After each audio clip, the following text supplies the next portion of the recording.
Chapter 219. How to enter and how to leave the dean was part of the higher management of the hospital. Of course, he knew who Guan Xan was. Ordinary junior doctors might not know, but the director of the inpatient department knew. Guan Xuemin's granddaughter, the daughter of a shareholder of the hospital. Who would dare disrespect her? The dean was still trying to guess how close Lin Yi and Guan Xuemin were because of the severity of the situation. If Lin Yi and Guan Xuemin only knew each other and weren't that familiar with each other, then he'd just let it go. If they were close, then it'd be hard to avoid leaving a bad impression on Dean Qin and Guan Xuemin. But now that Guan Xuemin's granddaughter knew Lin, didn't that mean that Lin Yi was close to Guan Xuemin's family? Guan Xan was done with her work, and for some reason, she wandered over to the hospital. She just wanted to see if she could bump into Lin Yi again. She didn't have a specific goal in mind, since she didn't ask which room Lin Yi was in. Guan Xan smiled sweetly when she heard Lin Yi calling her name. Lin Yi, I'm just here to see if there's anything I can do to help. Oh, not at the moment, it's been taken care of. Lin Yi looked at the dean. Guan Xan didn't know what to say after hearing Lin Yi's words. She looked at the beautiful Tang Yin beside Lin Yi and felt a little discouraged. Is this your girlfriend? No, I have nothing to do with him. Tang Yin jumped out before Lin Yi could say anything. She waved her hands as if someone had stepped on her tail. Oh, Guan Xan sighed in relief before turning to Lin Yi. Give me your phone number. I haven't thanked you for what you did last time. I'll treat you to dinner during my break. Lin Yi didn't mind and gave her a number. Guan Xan saved it and called him back, showing her number on Lin Yi's phone as well. However, Tang Yin frowned. Did Lin Yi help her? Suddenly, she felt a little regretful. Why was she so eager to explain her relationship with Lin Yi? The guy seemed to have a lot of luck with women, hooking up with a pretty nurse. Tang Yin was a bit disappointed and quickened her steps. Guan Xan was older and more mature than Tang Yin. She couldn't help but smile at Tang Yin's reaction. She turned to Lin Yi. Your friend seems to be jealous. I'll be leaving first. Call me when you have time. Huh. Lin Yi smiled. All right, let's keep in touch by phone. Guan Xan was only here to see Lin Yi. She didn't know what to say or do when she saw Lin Yi. Guan Xan sighed as she watched Lin Yi and Tang Yin leave, but she didn't know what she was sighing about in a high-class ward. Guangdong was peeling oranges for the boss. Mr. Zhou, this room is good, right? It's no different from a 5-star hotel, right? And not bad. Guangdong, I didn't expect you to have connections in the hospital. I've underestimated you, Mr. Zhou said. Looks like I'll have to promote you in the future. It's nothing. I'm just a person with a good social network. I have friends everywhere I go. People always give me face. Guangdong laughed. Yeah, Mr. Zhou. Our Guangdong has a lot of friends. The woman with heavy makeup chimed in. Just now, there was a little idiot who went to ask for a VIP room, but the director of the inpatient department didn't even bother with him. Our Guangdong brought a friend over, and the room was delivered. Who are you calling an idiot? The door opened abruptly, and Xiaobo barged in, a little pissed off as he pointed at the woman with heavy makeup. Huh. So what if I called you an idiot? You even found your way here? What? You're not happy? Should I get security to kick you out? I'll count to 3. Get the hell out of here. The woman with heavy makeup was about to press the call button on the bed. Hey, you're right. The idiot is the one leaving. You can leave now. Lin Yi followed Kong Xiaobo into the ward. Idiots, should I get security to kick you out? What's going on? Guangdong, who are these people? Mr. Zhou frowned as he looked at the people entering the ward. Mr. Zhou, I'll get security right now. Guangdong was obviously a coward who liked to act big. He didn't dare make a move, but he didn't want to lose face either. No need for that. Now this ward is theirs. The director of the inpatient department sighed. These people weren't easy to deal with. As soon as they entered the ward, they offended everyone in the ward. There was no room for negotiation. The director of the inpatient department wanted to explain his difficulties to Guangdong and ask them to move out. But now he didn't need to explain anymore. His explanation was unnecessary. He had to stand firmly on Lin Yi's side. Did you hear that? Kong Xiaobo suddenly became arrogant. He pointed at Guangdong and said, "Move out the way you moved in." Kong Xiaobo's words were said by Lin Yi, but Kong Xiaobo didn't care. As a follower, he could naturally use the words of his boss. Besides, he felt that this sentence was awesome. It was quite imposing. Zhao Guangdong's face changed immediately. He didn't care what Kong Xiaobo said, but he had to listen to the director. This was a hospital, someone else's turf. He wasn't powerful enough to argue with the director. He put on a smile and asked confusedly, "Director Ma, didn't we agree on this?" They were here first. First come, first serve. Director Ma was getting impatient. He was afraid that Lin Yi would be upset. He waved his hand at Guangdong. "All right, you guys clean up and move to a normal double room. It's just in 4 drip. I've already arranged it.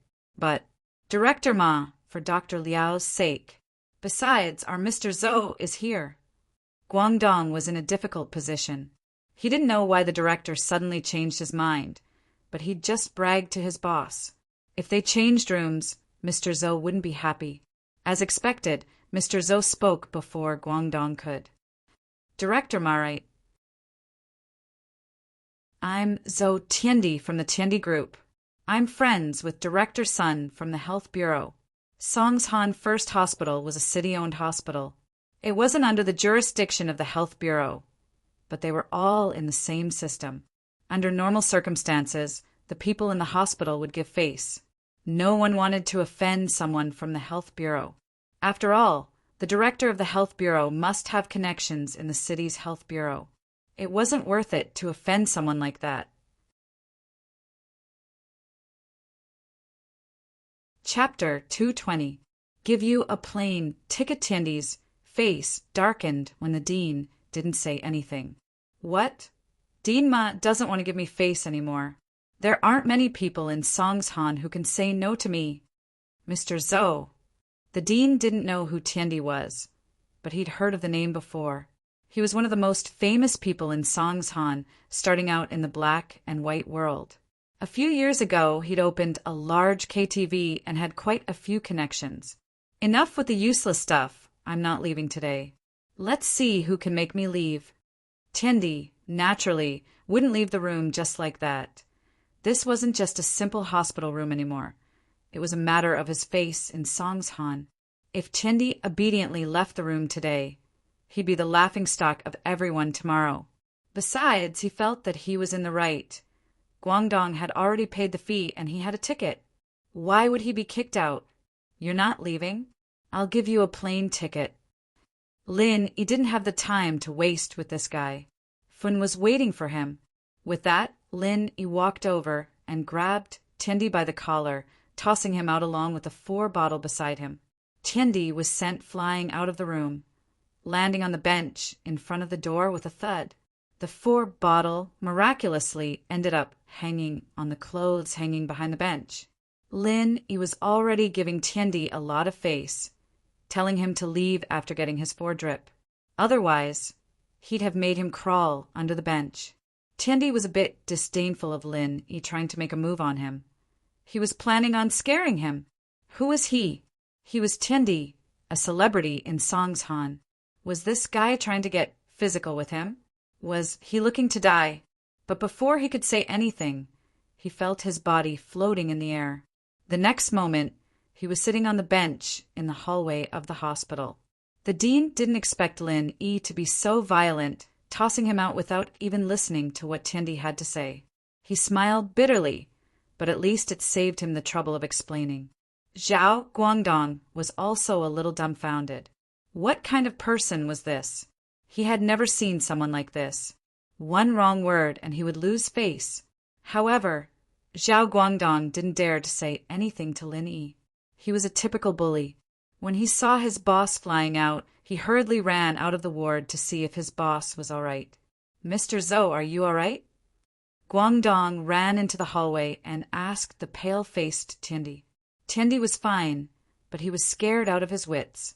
Who would feel good after flying through the air, especially at such an old age? His heart almost fell out of fear. Today, I, Zhou Tiandi, will make my words clear. Wait in this room if you have the balls.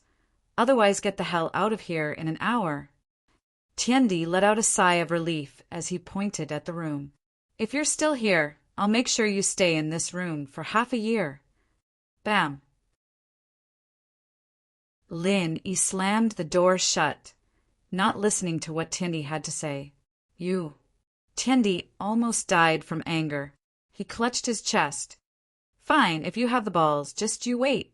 Guangdong, call Ruoguang and tell him to bring people here. Yes, Mr. Zhou. Guangdong had wanted to make the call a long time ago, but Mr. Zhou hadn't said anything, so he didn't dare make the call himself. All he had to do now was call the boss' eldest son, Zhou Ruoguang, and the people in this room would be done for. Tang Yin wasn't a fan of violence, but she couldn't help but cover her mouth and laugh. Lin Yi was always this reckless, just like when he smashed Zhang Bianbiao's barbecue stand. Just as Lin Yi had said, you had to use different methods to deal with different people. Some people wouldn't listen if you tried to reason with them, so you had to use violence to stop violence. Brother, that Zhou Tiandi, he has some connections in the underworld. You've offended him. Director Ma knew that Lin Yi had a close relationship with Guan Xuemin, so he had to remind him. Should I call some security? Thank you, Director Ma, but it's fine. I think it's better to get some surgeons, Lin Yi said. Ah. Director Ma paused, not understanding what Lin Yi meant. He thought about it carefully. Was Lin Yi saying that there would be people injured in this room when Zhou Tiandi called people over and they would need surgeons? But why would he do that? Wait to get beaten up? Director Ma didn't understand, but since Lin Yi said so, he could only agree and act according to the situation. Xiaobo, bring Xiaofan here with Aunt Song and Director Ma. Tang Yun and I will wait in the room. Lin Yi said, that Zhou Tiandi probably won't let this go easily. If we don't solve this problem today, it'll happen sooner or later. Why don't we settle it today? Lin Yi was never someone who was afraid of trouble. What happened today was nothing in his eyes. Kong Xiaobo knew what Lin Yi was capable of, so he wasn't worried. He had an inexplicable confidence in Lin Yi. No matter what Lin Yi did, he believed that his boss was #1 in the world. Song Huiping didn't know what to do. She knew from Kong Xiaobo that Lin Yi was a domineering young master. She couldn't interfere no matter what Lin Yi did. She could only stand on the side, panicking. Normally, she wouldn't dare to mess with a big boss like Zhou Tiandi, but she didn't dare to stop Lin Yi from messing with him. At this moment, she could only follow Kong Xiaobo and walk back to the original room. Only Tang Yun and Lin Yi were left in the room. Lin Yi asked her to stay here, and Tang Yun didn't reject him, but her expression was a bit unnatural. Actually, you don't have to change rooms. It's not worth it to offend someone for a room. Offend? Lin Yi smiled faintly. I don't care about the guy at the door. If he thinks that I offended him, then so be it. But he better not do anything else, or he'll really offend me. Tang Yun heard Lin Yi's words and couldn't help but laugh. Why are you always bragging? Even if you're a young master, that person is a big boss. Huh? Lin Yi smiled. When you have absolute confidence that you can take someone's life, you won't care about them, no matter what their job or identity is. He started doing solo missions at the age of 10. Whether it was a rich boss or a big boss of the underworld, Lin Yi only had targets in his eyes. You only know how to smile like an idiot. Tang Yin turned around angrily when Lin Yi didn't reply. Chapter 221. The Consequence of Dirty Hands. I don't believe you. Tang Yin curled her lips. Aren't you helping your brother chase girls? Both, I guess. Lin Yi didn't deny it. Tang Yin humphed and didn't say anything. Her relationship with Lin Yi was getting more and more complicated and couldn't be severed. Just thinking about it gave her a headache, and the best thing to do was to not think about it. It didn't take long before Fun was sent to the room by Director Ma. Lin Yi smiled inwardly.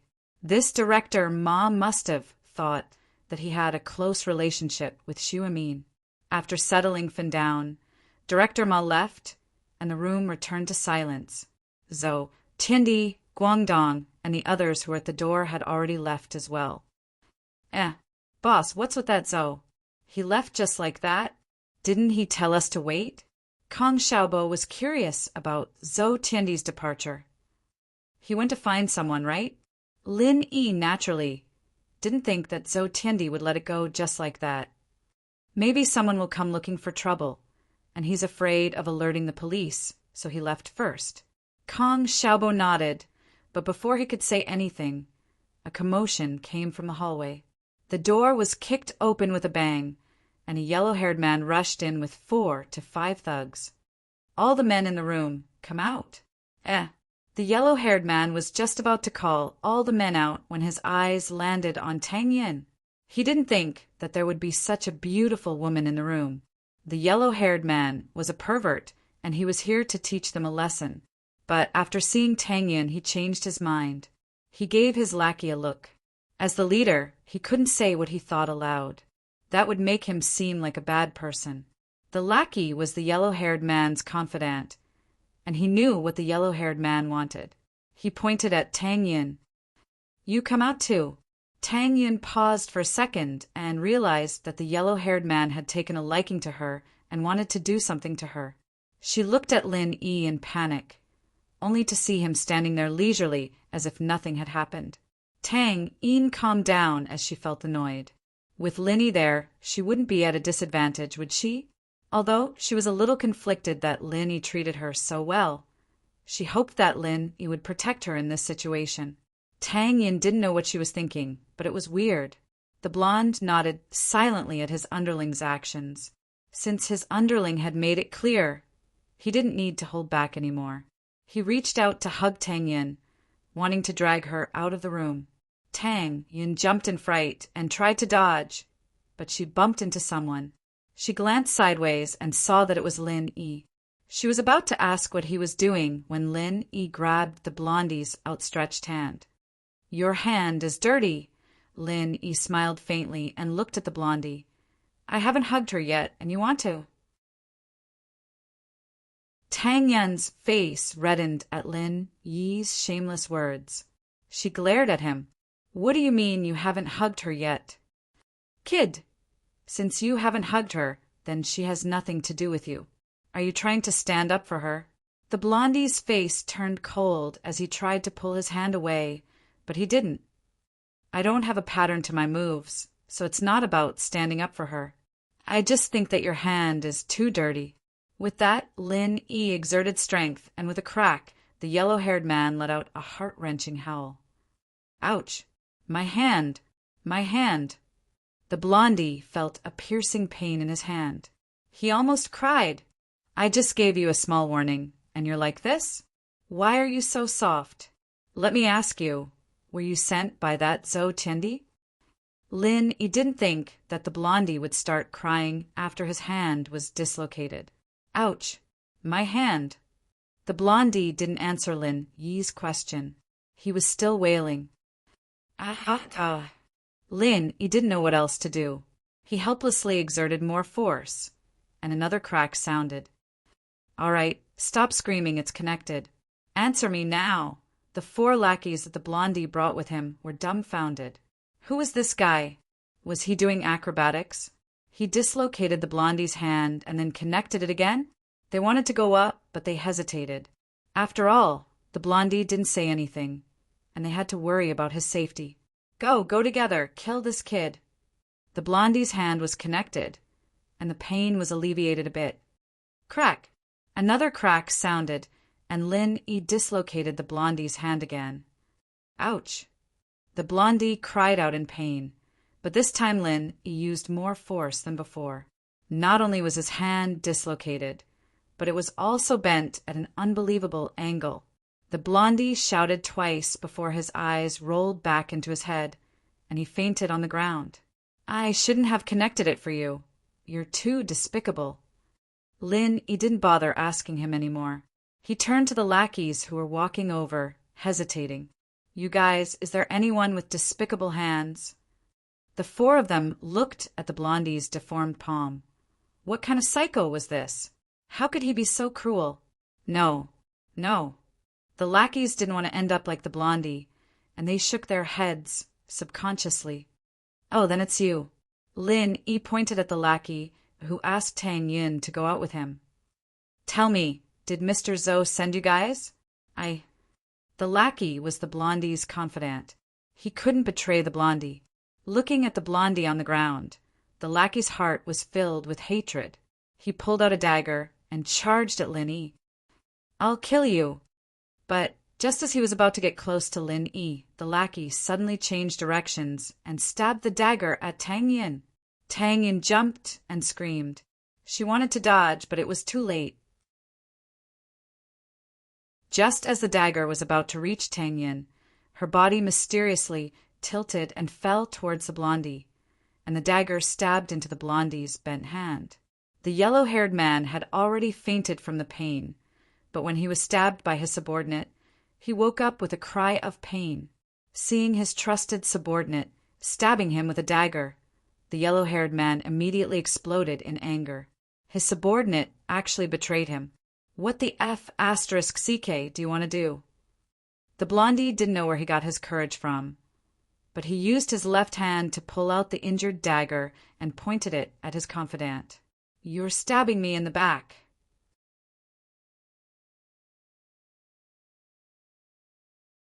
Chapter 222.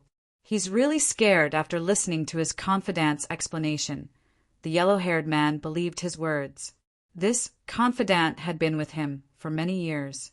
It was possible for the others to betray him, but this confidant definitely wouldn't. The blonde's face turned ugly. No matter how stupid he was, he knew that the man in front of him was a legendary master. The blonde wasn't a master, but he'd heard of the legendary Sky, Earth, Mystic, and Huang masters in the underworld. There were people who could jump on roofs and vault over walls, and seal acupuncture points from afar. He didn't know if Lin Yi was one of those masters, but judging from Lin Yi's nimble bone setting and bone removing skills, he was definitely not a simple person. Listening to his confidant's words, it was more or less the same as the legendary acupuncture point sealing. Although he didn't think that Lin Yi was that strong, he knew that he wasn't Lin Yi's opponent with his current skills. Even if this kid wasn't a golden class master, he was at least half a golden class. The blonde wanted to retreat at the thought of that. Wow, your right hand is so scary. Why don't you use your left hand this time? Since you're awake, then continue answering my questions. Lin Yi said as he squatted down and pulled the blonde's left hand, ready to continue the bone removal. Don't. Big bro, I'll tell you what you want to know. The blonde was really scared as he looked at Lin Yi and begged. Oh, then let me ask you, were you sent by that Zhou something? Lin Yi asked. Yes. The blonde's answer was simple. All right, go back and tell that Zhou something that I'll go find him.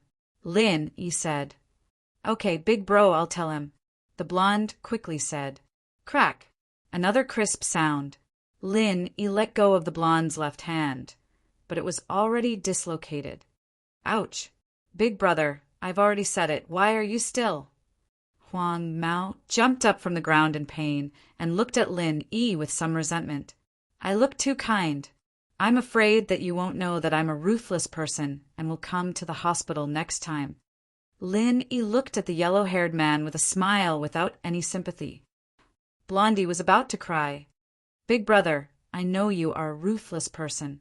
Don't worry, I won't come again. How could the blondie not understand what Lin Yi meant? Lin Yi had warned him not to cause trouble in the hospital in the future. But did he still dare to come? Although the yellow-haired man was in the underworld, he wasn't a fool. The yellow-haired man was obviously stronger than him. If he went to the door to be beaten, wouldn't that be stupid? All right then, you can go. I won't send you off. Lin Yi waved his hand, indicating that the yellow-haired man could get lost. Chief Ma had arrived a long time ago. He stood at the door and didn't dare to come in. He heard a nurse say that there was a fight in this ward, so he hurriedly ran over to see what was going on. But with one look, he finally understood why Lin Yi asked him to find a few surgeons. These guys who came out really had to go see a surgeon. Lin Yi was very good at reading people. He saw real fear in the eyes of the yellow-haired man, and not the kind of fake submission that was fake. If some people submitted, then they really submitted. But some people only submitted on the surface. But in their hearts, they thought that a gentleman's revenge was never too late. If this yellow-haired man didn't really submit, but wanted to take revenge afterwards, then Lin Yi didn't mind making him disappear from the face of the earth. Lin Yi was famous for being protective of his subordinates when he was in the team. If anyone wanted to touch someone in the team, then he would touch their whole family first. After returning to the bustling city, he didn't have any teammates, but he had a lot of friends by his side. These friends were the same as his former teammates, and they were also Lin Yi's reverse scale. Tang Yin was so scared that she covered her mouth. Even a tough girl like Lu Xinwen couldn't help but widen her eyes in shock. Song, Huiping even covered Xiaofan's eyes, because Lin Yi was simply too cruel. Although he was dealing with a group of evil people, such means still made people shudder. Only Kong Xiaobo's eyes were filled with excitement. He had already fought with Lin Yi on the rooftop, and most men only had impulsive hot-bloodedness when it came to fighting. They didn't have fear or terror. This kind of people only needs to be taught a deep lesson. If it wasn't like this, they would still come looking for trouble.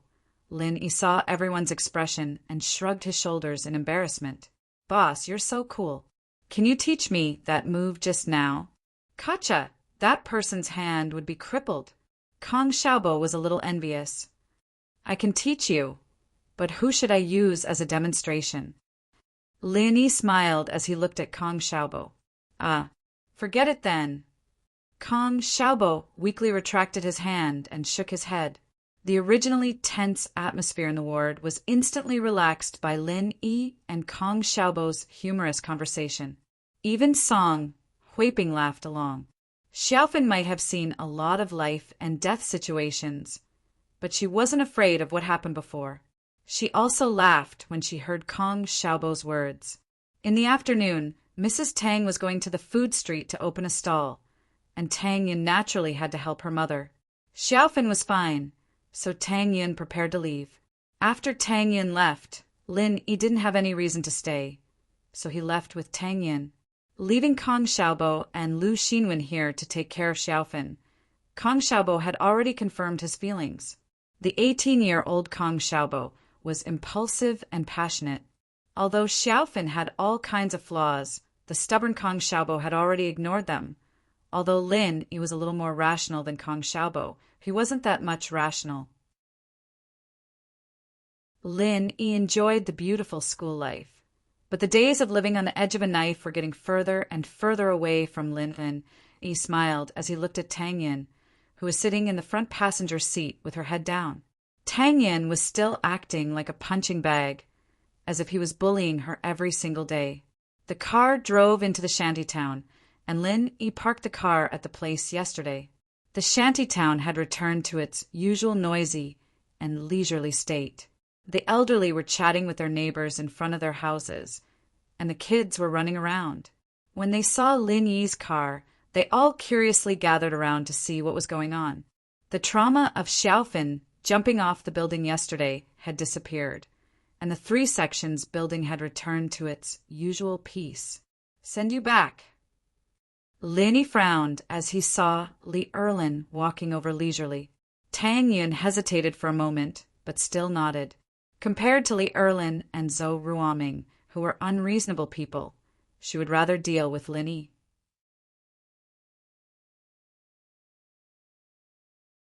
Chapter 223. House Zhou and Tang Yin. Li Erlin clearly saw Lin Yi and Tang Yin as well. He paused but didn't stop. He walked past Lin Yi and Tang Yin without saying a word. He had more important things to do today. Master Bing had come to Songshan, and he needed to gather his brothers to join Master Bing's side. As for Tang Yin and Lin Yi, he didn't want to dwell on it right now. He hated Lin Yi to the core, but Erlin firmly believed that as long as he had Master Bing's support, dealing with Lin Yi would be a piece of cake. Tang Yin would become his plaything sooner or later. He looked back at Lin Yi with hatred and quickened his footsteps. He knew why Master Bing wanted to recruit him at a time like this. He was hesitant before, since he was a member of the slums and grew up there. It didn't make sense for him to help Master Bing deal with the slums. Lin Yi's appearance, however, strengthened Erlin's confidence. Lin Yi, naturally, didn't know what Erlin was thinking. He was confused when he saw Erlin walking past without saying a word. "He's not harassing you anymore?" Tang Yin shook her head, confused. She wasn't answering Lin Yi's question, but she didn't know what was up with Erlin today. Lin Yi didn't go in after sending Tang Yin to her house. "I'm leaving." "Yeah." Tang Yin was a little annoyed. Why did he have to talk to her? Did he want her to invite him to my house? Wasn't he just asking her to say that? It'd be rude if she didn't invite him. Tang Yin sighed helplessly. "Do you want to come in for a bit?" "No need, I'll go back straight away." Lin Yi smiled. "Oh."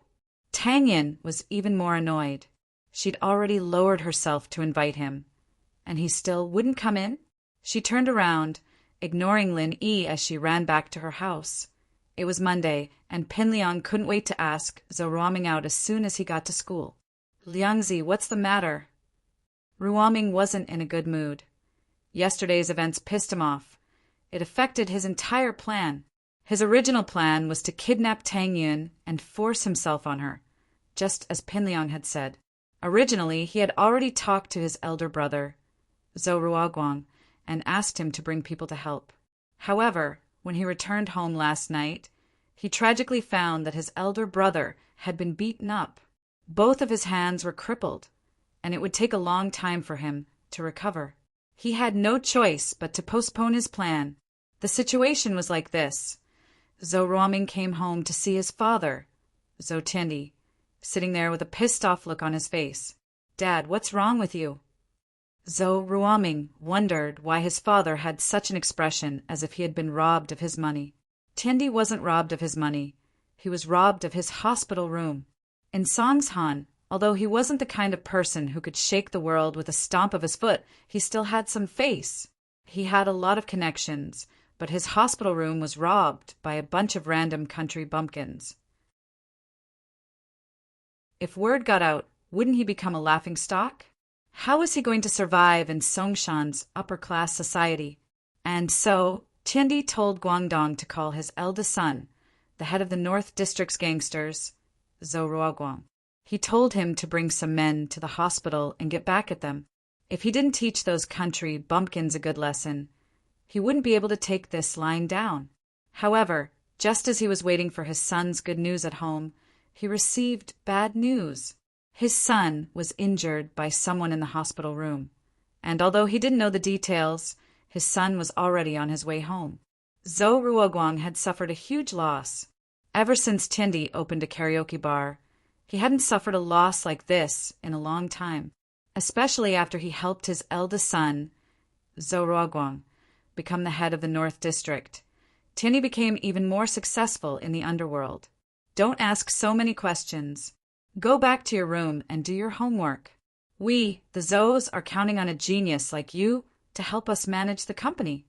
Tiandi glared at Ruoming as he reprimanded him. What? Tiandi had high hopes for his youngest son, Zhou Ruoming. Both he and Zhou Ruoguang were rough people, and both of them had been in the underworld for a long time. They didn't have the time to learn anything, but both of them hoped that Zhou Ruoming would be successful. The bigger Tiandi's karaoke bar got, the more he realized the importance of managing people. He could hire people with money, but it was never as easy as hiring his own family. He hoped that Zhou Ruoming would study hard, study business management, and come back to help him expand his business. Zhou Ruoming, on the other hand, was acting like a good boy at home, listening to everything Tiandi said. But Tiandi didn't know that his eldest son spoiled his little brother so much that not only did he help him do bad things, but he also hid it from Tiandi. Oh, Zhou Ruoming answered obediently and went back to his room. He didn't read after closing the door, but put his ear to the door, waiting for his brother to come back and listen to what they had to say. It wasn't long before Zhou Ruoguang came back. Through the gap in the door, Zhou Ruoming was shocked to see that his brother's hands were wrapped in bandages. Ruoguang. Tiandi had been in the underworld for a long time and didn't really care about fights and injuries, but ever since Zhou Ruoguang took control of the North District and became the leader of the North District, things like this almost never happened again. Dad, that guy's a master. I can't beat him. Zhou Ruoguang was scared of Lin Yi to the bone, so he didn't hide it. None of my men are a match for him.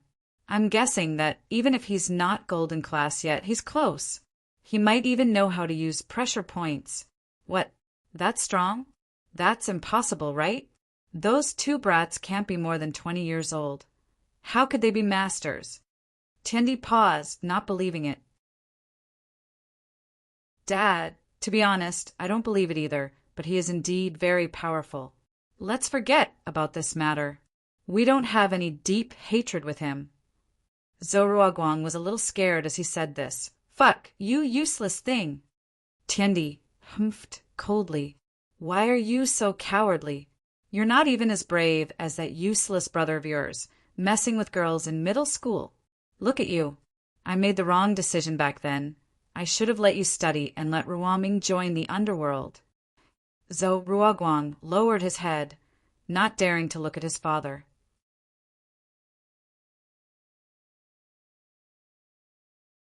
Chapter 224. Strange behavior. Dad, let Uncle Yin do it then. I don't have the guts to go, Zhou Ruoguang said softly, truly afraid of Lin Yi. Tiandi was right. He wasn't as brave as Zhou Ruoming. You piece of trash. My relationship with old Yin is nothing more than a benefit. I've helped him before, and he's doing things for me. Every time he does something for me, it's one less favor I owe him. You're making a mountain out of a molehill, aren't you? Tiandi was a little disappointed at his son's cowardice. If it's a small matter, then let's just forget about it. Zhou Ruoguang said weakly. All right, it's none of your business. Scram. Tiandi waved his hand angrily. This son of his didn't have any of his aggressiveness back in the day. He was a coward. Zhou Ruoguang turned back to his room as if he'd been pardoned, leaving the furious Tiandi behind. Zhou Ruoming heard the conversation outside the room. He saw the injury on his brother's hand and was quite troubled. It seemed like he'd have to postpone his plan. How was his brother supposed to help him catch the person in this state? Zhou Ruoming wouldn't feel at ease if his brother didn't do it himself, and so he was still depressed all the way to school on Monday morning. Pin Liang called him out, reminding him of the plan. Ming bro, how's the plan I told you about? Pin Liang took out a pack of cigarettes and handed one to Zhou Ruoming. Don't mention it. Zhou Ruoming waved his hand, troubled. Something happened to my brother, and he can't help me with this. I'm really troubled right now. I guess I'll have to postpone it. Pin Liang was overjoyed at Zhou Ruoming's words. He'd wanted Heibao Bro to help Zhou Ruoming catch the person, and then lure Lin Yi over so Heibao could kill Lin Yi. If Zhou Ruoming's men were here, Brother Heibao wouldn't be able to make a move. However, he couldn't bring it up directly. If he suddenly told Zhou Ruoming that he would help him find people to capture Tang Yin, then Zhou Ruoming would definitely be suspicious. Ming bro, you can't drag this out. What if that Lin Yi guy gets it first? You'll be in big trouble, Pin Liang said, starting to give Zhou Ruoming a hard time. That's true. Damn it, but I can't do it myself. Zhou Ruoming was in a dilemma. Liangzi, do you have any suitable people on hand? Me? Brother Ming, are you asking me to help you kidnap someone? If my dad finds out, he'll beat me to death. Pin Liang said, pretending to be troubled. You know about Heibao Bro? Zhou Ruoming nodded, naturally aware of Heibao Bro's situation. Pin Liang must have gotten a lot of scolding back home, but he could only ask for help now. Liangzi, you have a grudge with that Lin Yi guy too, right? Why don't you help me this time? That Lin Yi guy sent Heibao Bro to prison. That's why you got scolded. He's your enemy too. That's true. Pin Liang nodded in agreement. All right, Ming Bro, I'll help you this time. That's what you call a brother. Zhou Ruoming was overjoyed as he patted Pin Liang's shoulder. When can we move? Tonight at the earliest, right? I'll call someone in a bit, Pin Liang said. But, Ming Bro, do you have a place to do something? Yeah. There's an abandoned building in the North District. There's usually no one there, and it's a gathering spot for my brother and his bros. Zhou Ruoming said, It's on Safflower Road in the North District. Oh, I know that place. Pin Liang nodded. Ming Bro, wait for my good news. Brother, I'll remember this. We're brothers from now on, no questions asked. Zhou Ruoming patted Pin Liang's shoulder happily. Of course, of course. Pin Liang replied before walking towards the school gate, cursing inwardly. Why did he have to thank him for being used as a pawn? On the street behind the school, Pin Liang found a phone booth with an IC card and called the number Heibao Bro had given him. He told Heibao about his plan for the next day, and Heibao Bro agreed without hesitation. As long as he could get Lin Yi over, anything was fine. It was just kidnapping someone, and it wasn't like Heibao Bro hadn't done it before. In fact, he did it so often that it was a walk in the park. Pin Liang's lips curled into a vicious smile after giving the order to Heibao Bro. Lin Yi, who asked you to fight with me? I'm not only going to make your girl get played, I'm going to make you watch your girlfriend get played to death. And you get played to death as well. But now he had to think about how he was going to get Lin Yi to that abandoned building. He couldn't just run to Lin Yi and tell him to go to the building, could he? Whether or not Lin Yi would believe him. And even if he did, he couldn't just tell him out of the blue. What if Lin Yi thought he was the one behind it and beat him up first? Pin Liang frowned as he walked into the classroom. He couldn't think of a suitable plan on the way, and when he reached the door, he saw a student from another class snitching on him to the dean, Wang Jifeng. Pin Liang's lips curled into a disdainful smile. He hated snitches like that the most. They had no technique at all, and they were just... HM? Snitch? Pin Liang was suddenly enlightened. As if he was suddenly enlightened, he walked over and patted the snitch on the shoulder. Thank you so much, brother. Zhong Pin Liang, what are you doing? Jifeng frowned as he scolded. It's nothing, Mr. Wang. I admire a student like him for being brave enough to snitch. Pin Liang nodded to Wang Jifeng before quickly walking back to the classroom. Wang Jifeng was a little confused. What was wrong with Pin Liang? When did he start admiring students who liked to snitch on others? But Wang Jifeng didn't say anything. After all, Pin Liang didn't do anything out of line. Wang Jifeng didn't say anything because Pin Liang was his uncle, the director of the school. Lin Yi sat at the back of the classroom, bored out of his mind as he listened to Kong Xiaobo talk about Fun. Lin Yi yawned when he saw Pin Liang walking towards him. HM? Lin Yi paused. What was the kid doing here? Was he itching for a beating, looking for trouble? Zhang Naipeo and Gao Xiaofu weren't sitting here, so Pin Liang was definitely looking for Lin Yi. As expected, Pin Liang opened his mouth, but Pin Liang's attitude surprised Lin Yi. Lin Yi. Pin Liang greeted him with a smile, trying his best to make his smile look harmless and kind.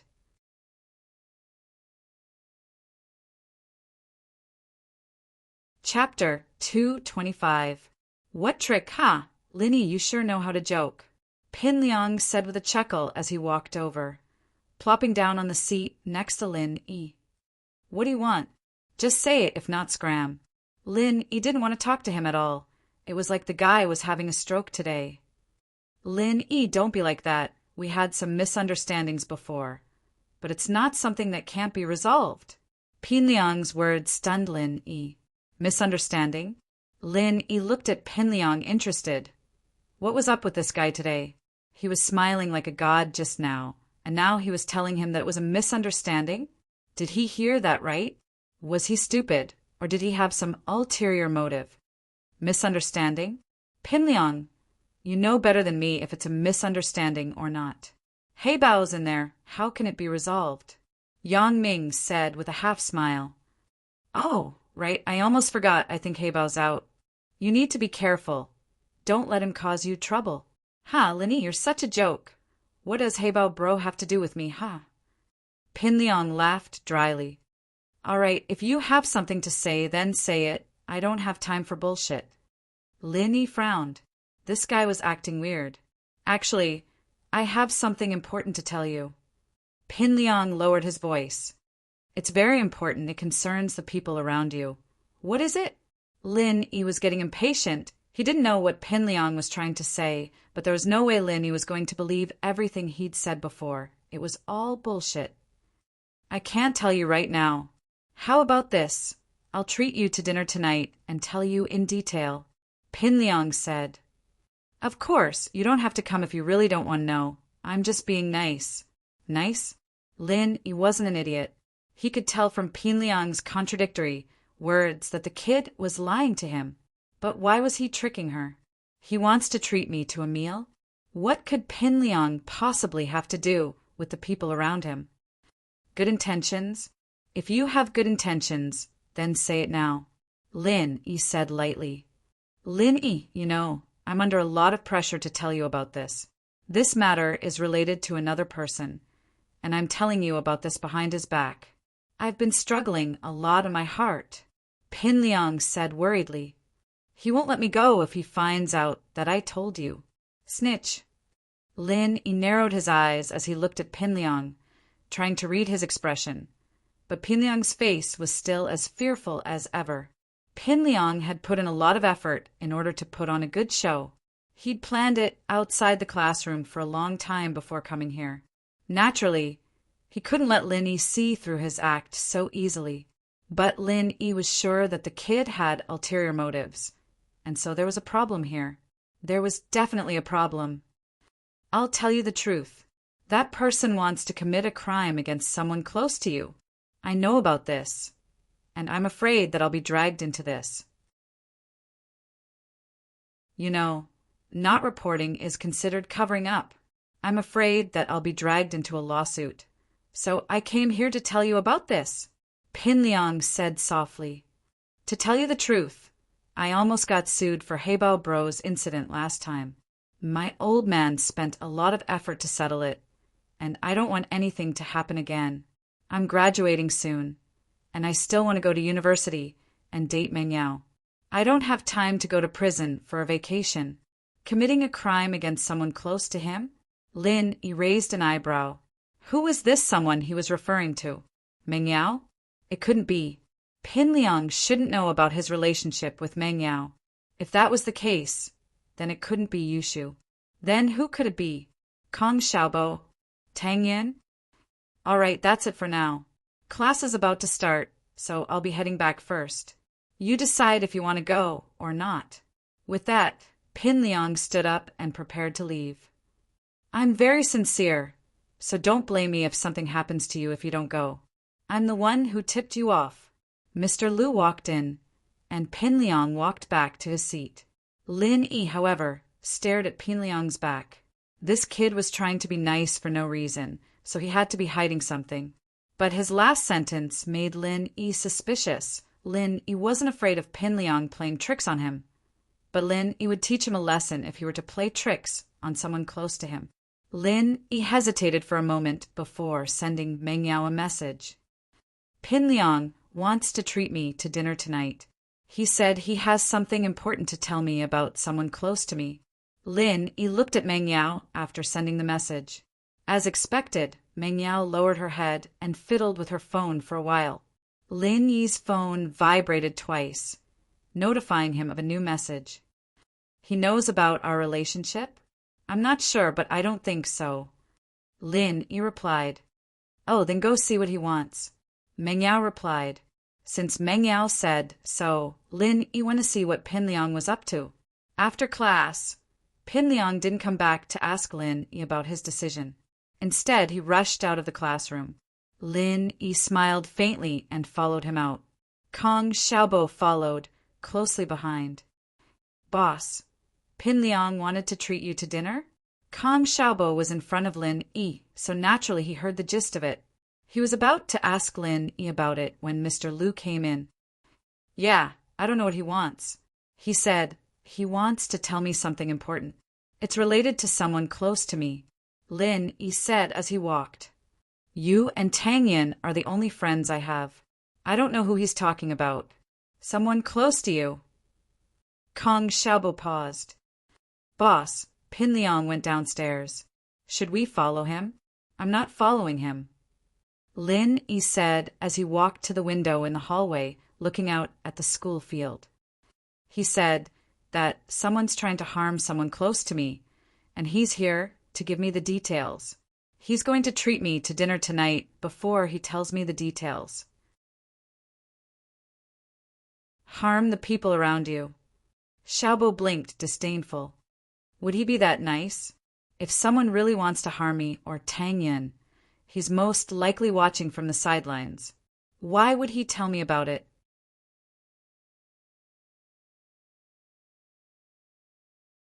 Chapter 226. Boss Lin Yi-Boss. Look, it's Zhong Pingliang and Zhou Ruoming. Kong Xiaobo pointed outside the window towards the field. Yeah, I see them. Lin Yi's eyes narrowed as he looked at Zhong Pingliang and Kong Xiaobo, but he couldn't see what they were talking about because they were too far away. Zhong Pingliang was definitely up to something.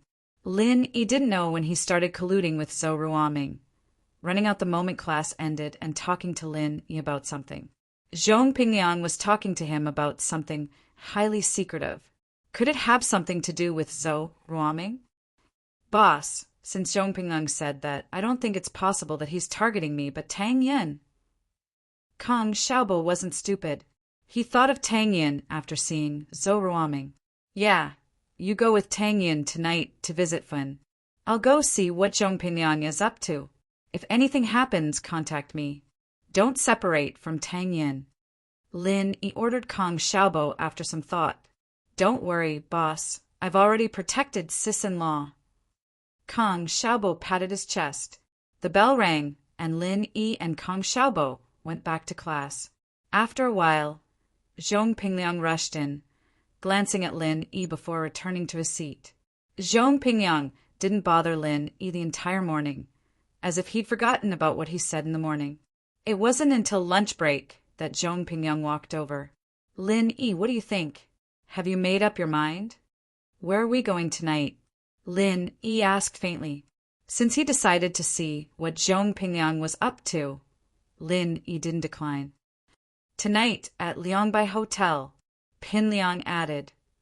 It's my family's business.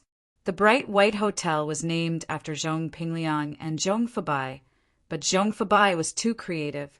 The hotel's name was too cool. It sounded like a toothpaste shop. Sure, Lin Yi nodded. But you'd better think carefully. Don't play any tricks. Otherwise, the consequences will be very serious. You can imagine it to your heart's content for the whole afternoon. You can imagine the 10 great punishments of the Qing dynasty. Ha, of course not! Pin Liang laughed dryly. Lin Yi, I'm doing this out of goodwill. Don't take it for granted. I'm sincerely compromising with you. Lin Yi looked at Pin Liang, not sure what else he wanted to say. Lin Yi, I know there's a conflict between us, so let's not beat around the bush. Since you understand what's going on with Heibao Bro, I won't say anything more. Pin Liang suddenly confessed. I hated you to the core because you kicked me. I wanted to teach you a lesson, but you hit me instead. That's why I wanted Heibao Bro to teach you a lesson, to let you know the consequences of pissing me off. But you didn't just beat Heibao Bro up, you sent him to jail. This shocked and terrified me. Pin Liang continued. I'm not an idiot. I hate you, but I know I'm no match for you. The people I find are no match for you, so I don't dare go against you. Just like 2 days ago, when you kicked me to the ground. Do you think I dare say anything? I don't dare. I don't even dare fart. Lin Yi didn't say anything, listening to Pinliang's bullsh *t. He didn't believe him at all. The kid's eyes were wandering. It was obvious that he was bullsh *ting, but Lin Yi didn't expose him. He just watched as he continued his act. So this time, since I know about it, I can't pretend that I don't know. What I said before was a little serious. In fact, I'm not afraid of being implicated. The police will come to me and accuse me of covering up, Pinliang explained. From Heibao Bro's incident, you can see my dad's power, right? Heibao Bro took the blame, and even if the police suspect me, they have no evidence. So, in the same way, even if the police suspect that I didn't report it, they can only suspect me. They don't have evidence, so no one can do anything to me. Lin Yi nodded cooperatively, listening to him continue. I said that before because I wanted to save some face. I didn't want to lose face in front of you. But now I'll just tell you the truth. I'm actually afraid of you. I'm afraid that you'll come after me and beat me up. I can't beat you. I'm really afraid of you. That's why I wanted to tell you, so that you wouldn't blame me. Pinliang said. All right, I'm being honest. You won't call me a coward, will you? It had to be said that Pinliang's performance was spectacular, and his words sounded reasonable, but Lin Yi didn't believe him at all. There was no fear in Pinliang's eyes at all. Instead, there was a glimmer of excitement. I see. Lin Yi nodded. I was wondering why you wanted to tell me all of a sudden. You're afraid of me. All right, I'll go with you tonight. All right, Lin Yi. From now on, I'll be your follower. If you need anything, just call me. I'll give you my position as the third of the big four. Pinliang said. As long as you don't cause trouble for me, I'll do whatever you want me to do. Oh, I already have Kong Xiaobo as my follower. You don't need him for now. Lin Yi waved his hand, signaling Pinliang to leave. All right, boss Lin Yi. Pinliang smiled flatteringly as he turned around. The smile on his face disappeared along with it, replaced with the smile of someone who'd succeeded in his scheme. Lin Yi, be happy all you want. I'll be your follower for a few hours. You're going to die soon enough. After Pinliang left, Kong Xiaobo turned around. Boss, is what he said true? False. Lin Yi answered without hesitation. Do you think his brain got kicked by a donkey? Why would he come here to suck up to you? I think so too. Then there's a problem. Kong Xiaobo nodded.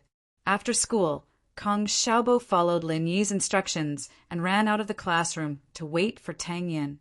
Lin Yi, on the other hand, was slowly packing his bag. Pinliang had already packed it up and was waiting for Lin Yi with a smile on his face. Help me carry it. Lin Yi handed the packed bag to Pinliang without hesitation. Didn't this guy like to act like a follower? He'd let him. Pinliang paused for a second before his smile returned. All right, boss Lin Yi. Lead the way. Lin Yi said faintly before giving Pinliang a kick. Be smart. You're so clumsy.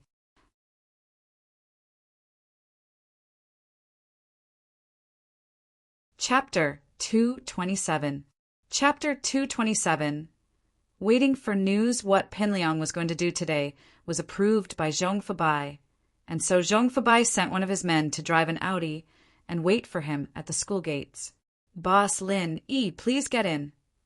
Pinliang opened the car door and gestured for the driver to get in. The driver of the Audi was acting weird. What was up with Master Zhong today? Why was he acting like a follower? Why was he opening the door for someone else? But Fabai had told him not to ask questions he shouldn't ask and to focus on driving, so the driver pretended like he didn't see anything. Lin Yi got in the car, and Pinliang got in the passenger seat. Master Zhong, where are we going? The driver asked after Pinliang was seated. Liangbai Hotel, Pinliang ordered. The driver nodded and started the car, speeding towards their destination. Lin Yi sat in the car, looking bored as he enjoyed the scenery, but in reality he was watching Pinliang and the driver's movements. The two didn't do anything out of the ordinary on the way. Liangbai Hotel had a vulgar name, but in reality, it was a very luxurious hotel. It was one of the best hotels in Songshan other than Pengzhan International Hotel. It was a 20-story skyscraper with a fancy parking lot and flower bed in front of it. Lin Yi looked at the size of the restaurant and thought to himself that Pinliang's family really was rich. Lin Yi, bro, this way please. Pinliang didn't wait for the security guard to open the door and got out of the car first. He opened the door for Lin Yi and stood beside him respectfully. The security guard who came running over was shocked. They knew Pinliang was Mr. Zhong's son. So why was the young master acting as someone else's follower today? Shin bro, give me the car keys and you can go back. I'll drive later, Pinliang said to the driver. The driver, naturally, gave the keys to Pinliang without hesitation and left quickly with a nod. Lin Yi smiled to himself. It seemed like Pinliang was going to do something behind someone else's back. He didn't trust this driver at all, so Lin Yi raised his guard. There was a waiter leading the way, but Pinliang still extended his arm respectfully as he walked slowly in front of Lin Yi. Lin Yi didn't pay attention to him. He knew that Pinliang was just pretending, so he let him be. He wanted to see what this little bastard was up to. They arrived at a private room, and the waiter pushed the door open. Master Zhong, this way please. Fuck, do you know how to talk? This is Boss Lin Yi. Even I have to call him boss. Are you blind? Pinliang glared at the waiter. Why was the waiter so blind? Yes. The waiter said quickly, Boss Lin Yi, this way please. Lin Yi nodded and didn't say anything. He entered the room, and Pinliang closed the door with a fawning expression. Lin Yi sat down in front of the table and looked at Pinliang. All right, spit it out if you have something to say. Boss Lin Yi, the food will be here soon. Let's talk while we eat, Pinliang said flatteringly. He had been waiting for Heibao Bro's text the whole time, but there was no news from Heibao Bro. He could only stall Lin Yi for now. Do what you want. Lin Yi humphed coldly as he looked at Pinliang's anxious face. He'd watch him continue acting. It wasn't long before the door was pushed open, and a waiter came in with a cart. Plates of delicacies filled the table, and Lin Yi couldn't help but click his tongue. This Zhong Pinliang was really willing to spend so much money, wasn't he? But Lin Yi didn't have any special requirements when it came to food. It was fine as long as he could eat his fill. Pinliang was a little disappointed that Lin Yi didn't seem to be interested. As far as he was concerned, Lin Yi was a poor student. It was a rare opportunity for him to have a seafood feast like this. Boss Lin Yi, why don't these dishes suit your taste? Pinliang asked, thinking that Lin Yi didn't like seafood. It's fine. I'll just put up with it, Lin Yi said faintly. Pinliang was so pissed, he wanted to curse at Lin Yi. Put up with it? This table was at least tens of thousands. And he said, put up with it? But Pinliang thought about it. This was Lin Yi's last meal before he died, so he'd just treat it as a hangmen banquet. If there's anything else you need, Lin Yi boss, just let me know. Do you want some red wine? Eating seafood and drinking red wine is great. No need. I'll just have 2 bowls of rice. Lin Yi waved his hand and interrupted Pinliang. Wah! Pinliang froze. He cursed at Lin Yi for wasting food. How could he eat such delicious seafood with rice? Are you kidding me? But Pinliang still got a waiter and ordered 2 bowls of rice for Lin Yi. Lin Yi didn't hold back after taking the rice. He started gobbling it up, and in the blink of an eye, a table full of delicacies and 2 bowls of rice went into Lin Yi's stomach. It's all right. It's not as good as braised pork. Lin Yi patted his belly and burped. Ow, ow, ow. Pinliang almost rolled his eyes. He should have just treated this poor bastard to braised pork. What a waste of money, and he didn't even get anything out of it. All right, let's get down to business. Now that you're full, it's time to beat someone up, Lin Yi said as he looked at Pinliang. Beat someone up? Pinliang paused. He didn't know what Lin Yi meant. He laughed dryly. Boss Lin Yi, you must be joking. About business, Pin Liang mumbled, but he was panicking inwardly. Lin Yi was eating way too fast. Their original plan was to get a bunch of seafood and drink some wine together. That should have been enough to buy them an hour or two. But Lin Yi finished the fight in less than 20 minutes. What was he supposed to do after that? Pin Liang could only pray that He Bao would hurry up and finish the fight. Just as he was praying, his phone vibrated in his pocket. Pin Liang was overjoyed as he took out his phone and looked at it. Getting a license, selling guns, loan sharks, revenge company. Good price. What the hell? Pin Liang cursed. What the hell? He wouldn't be so troubled if he could really get revenge. Are you okay or not? Lin Yi was getting impatient. Pin Liang had to be up to something. He kept looking at his phone, evidently waiting for a signal. Yes. Pin Liang had no choice. Actually, it's like this. Zhou Ruoming likes Tang Yin. You know that, right?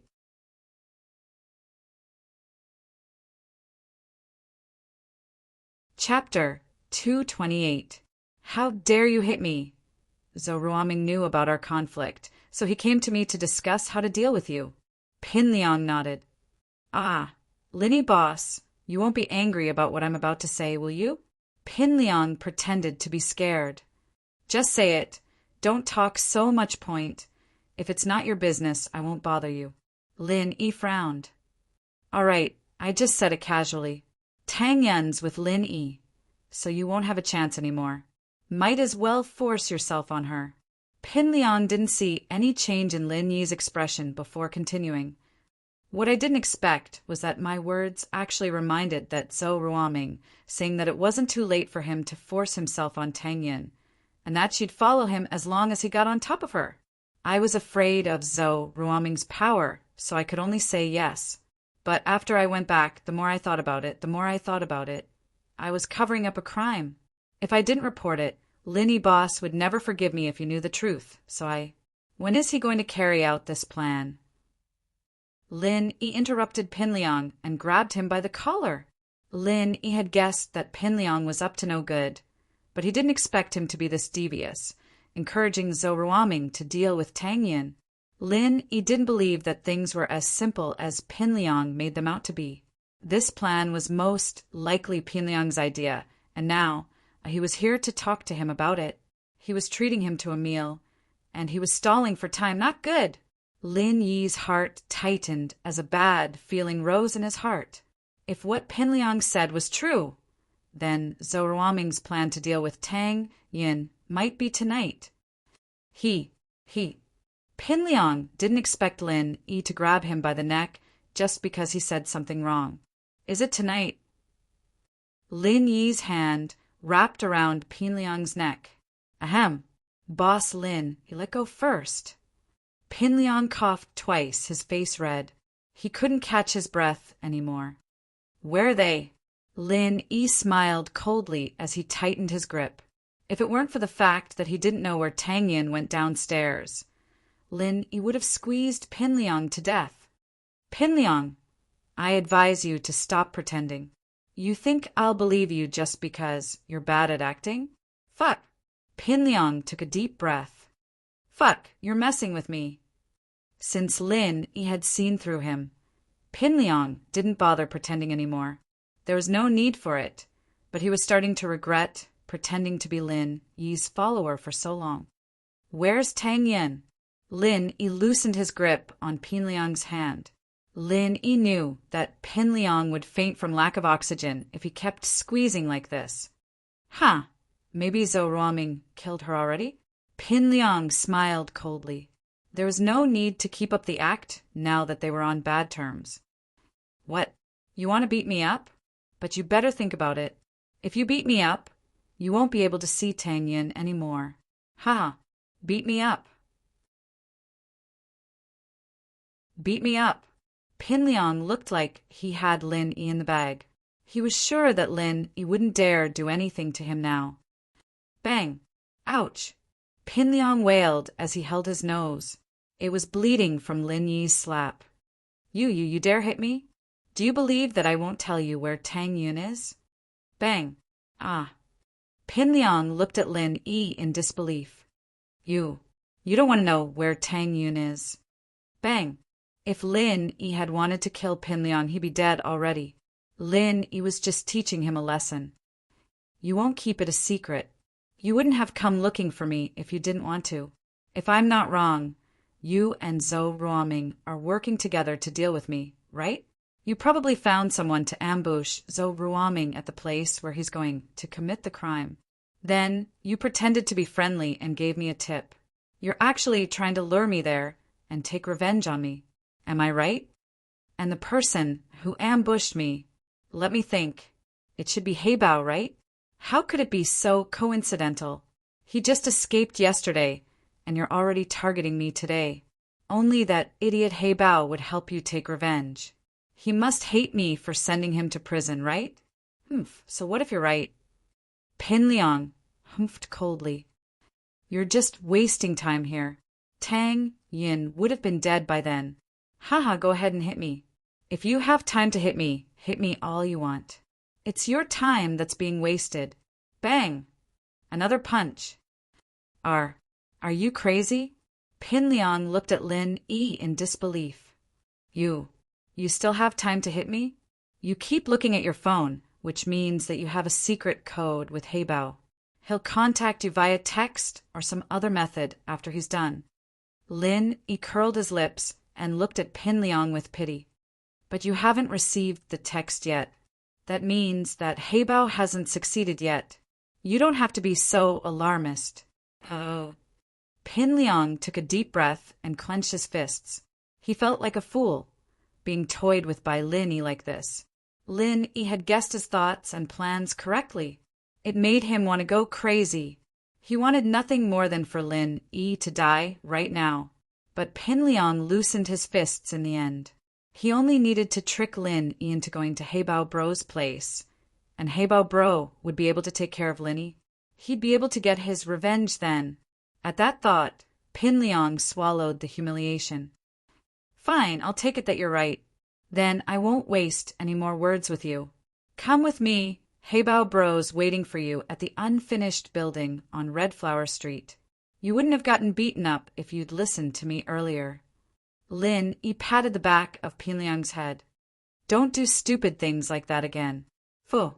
Pin Liang gritted his teeth. Endure.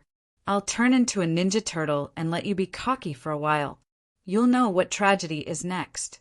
Do you still think that Heibao Bro is still the old Heibao Bro? Ha ha. The thought of Lin Yi's shocked expression when he saw Heibao Bro's strength skyrocketing. Pin Liang felt a wave of satisfaction wash over him, and the pain on his face was thrown to the back of his mind. In the hallway of Liangbai Hotel, the waiters looked at the blood-stained Pin Liang, curious but didn't dare ask. They were all wondering what was wrong with Master Zhong today. Master Zhong, what are you doing? The manager on the first floor was Fabai's confidant. He saw Pin Liang's expression and quickly asked,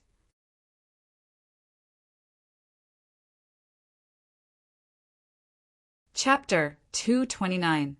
Knocked out, the manager saw that Pin Liang didn't want people to stick their noses in his business, and quickly moved to the side to make way for him. Pin Liang was depressed. His image as young Master Zhong was ruined today. He was the young master of Liangbai Group, but he got beaten up like this in his own hotel. How would he be able to show his face in public if this got out? But thinking about how Lin Yi would be sent to heaven by Heibao Bro soon, Pin Liang held it in. He didn't pretend to be a follower this time, and got into his car, not opening the door for Lin Yi anymore. Lin Yi didn't mind either and got in the front passenger seat. Now that he'd made things clear with Lin Yi, Pin Liang didn't care if Heibao got what he wanted or not. Even if he didn't, it didn't matter if Lin Yi stopped Zhou Ruoming. It was a bit of a shame that he couldn't let Lin Yi die in pain, but there was nothing he could do about it now. Easy. Pin Liang's phone vibrated.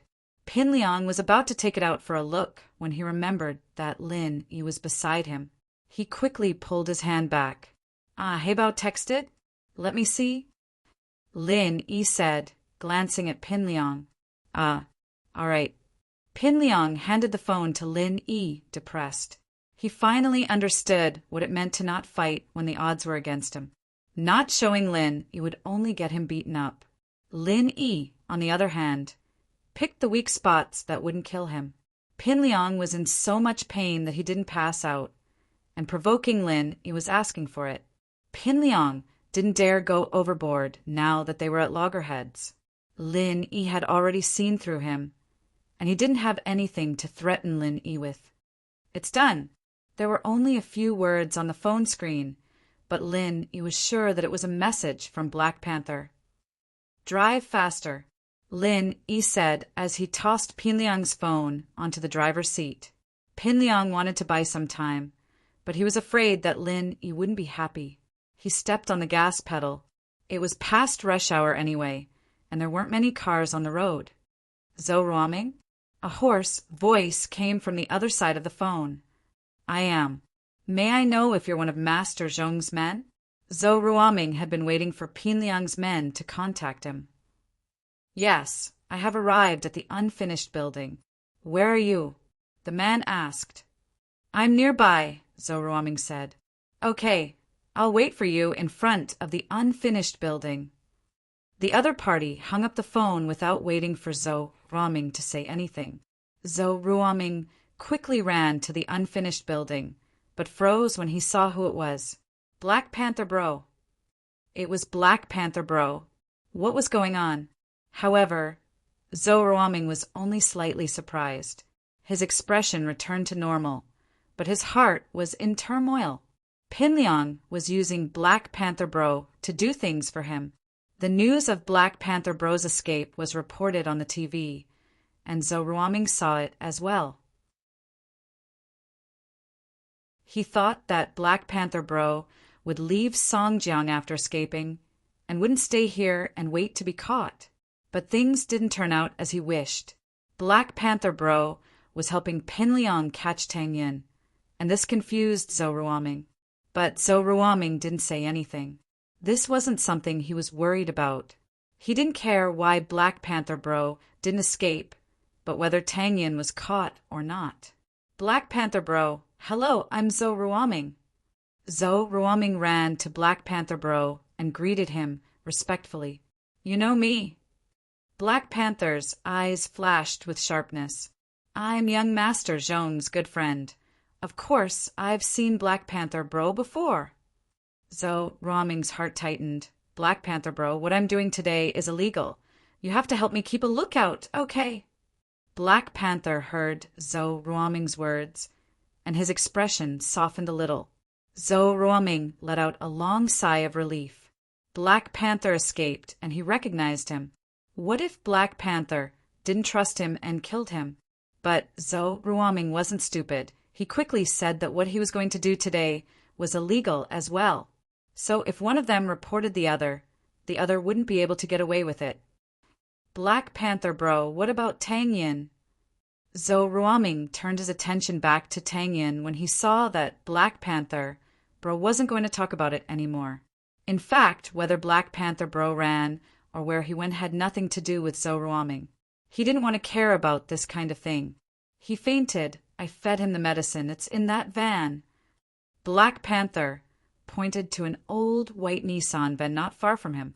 The van was quite old, at least 20 years old. Do you want me to help you? Thank you, Black Panther Bro. Zhou Ruoming's feet were weak and floating. He didn't dare carry someone up a building without handrails. What if he fell to his death? Heibao threw Tang Yin into an empty room and went downstairs. Fuck, this place doesn't even have electricity. It's so dark, I can't even see. Zhou Ruoming fumbled his way up the stairs and sat on a broken staircase. He took out a small medicine bottle from his pocket and poured out a pill, swallowing it. Perhaps one wasn't enough. Zhou Ruoming thought about it and swallowed another one. This was a super strong medicine imported from Japan. It was said that one pill could last for 300 rounds. The male actors in those movies all took this medicine. Zhou Ruoming had an unknown problem, impotence. He used to overdo it when he was young, so now he couldn't do as he wished. He had to rely on some strong medicine to increase his strength. Moreover, the medicine he used was getting stronger and stronger, and the normal ones didn't have much effect anymore. She'd eaten 2 pills this time, so she'd be able to fight for an hour or 2. Ha ha ha. Ruaming started laughing lewdly. Tangin, Tangin, I'll treat you well later. I'll let you have a taste of my power. After taking the medicine, Zhou Ruaming sat on the staircase, waiting for the medicine to take effect. He wasn't in a rush to check on Tang Yin, since she was unconscious and wouldn't wake up any time soon.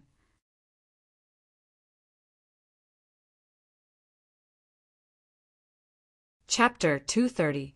You cheated Lin. He didn't need the kid for the time being, so he knocked him out without hesitation.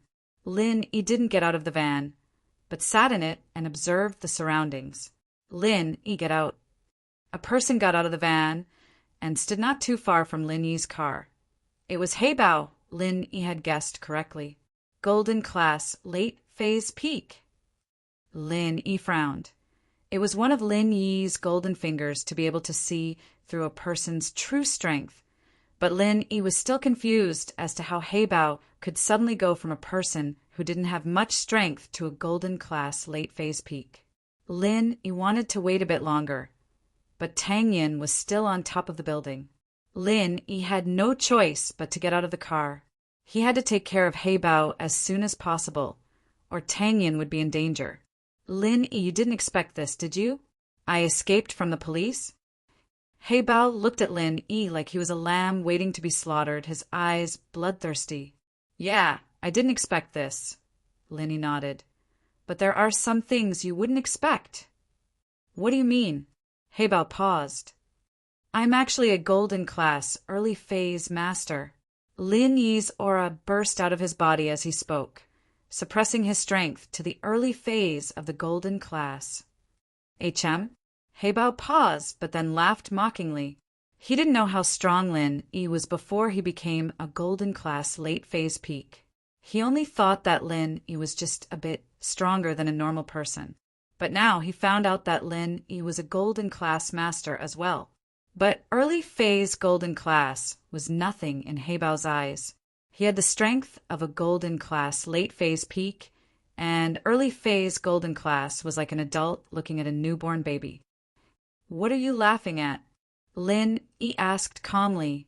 Haven't you heard of the division of strength in Jianghu? Heaven, Earth, Xian, and Huang. Although the Huang class is the weakest, it's enough to dominate the city. The early phase of the Huang class is equivalent to the strength of the special forces. Haha, of course I know. When Black Leopard heard Lin Yi's words, he almost burst out laughing.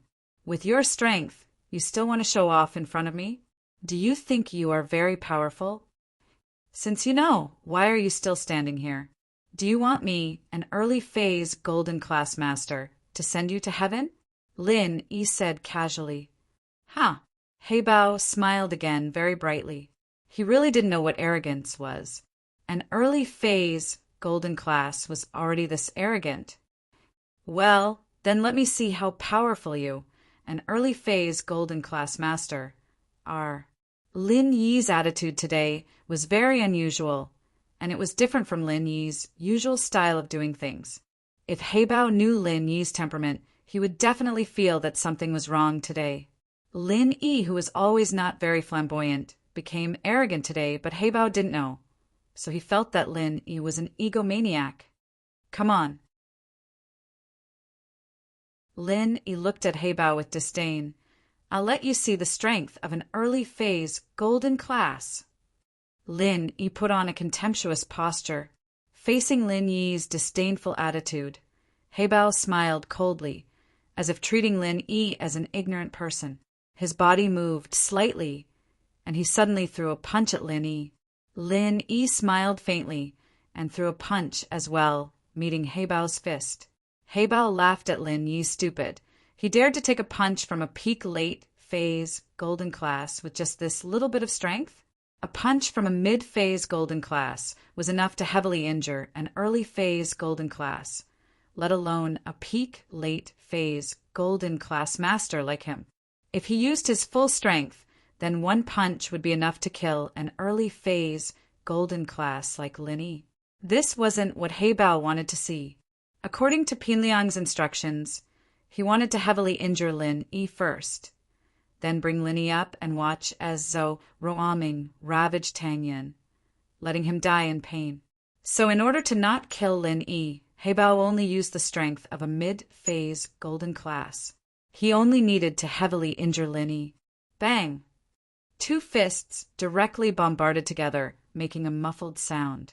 You're not an early phase golden class.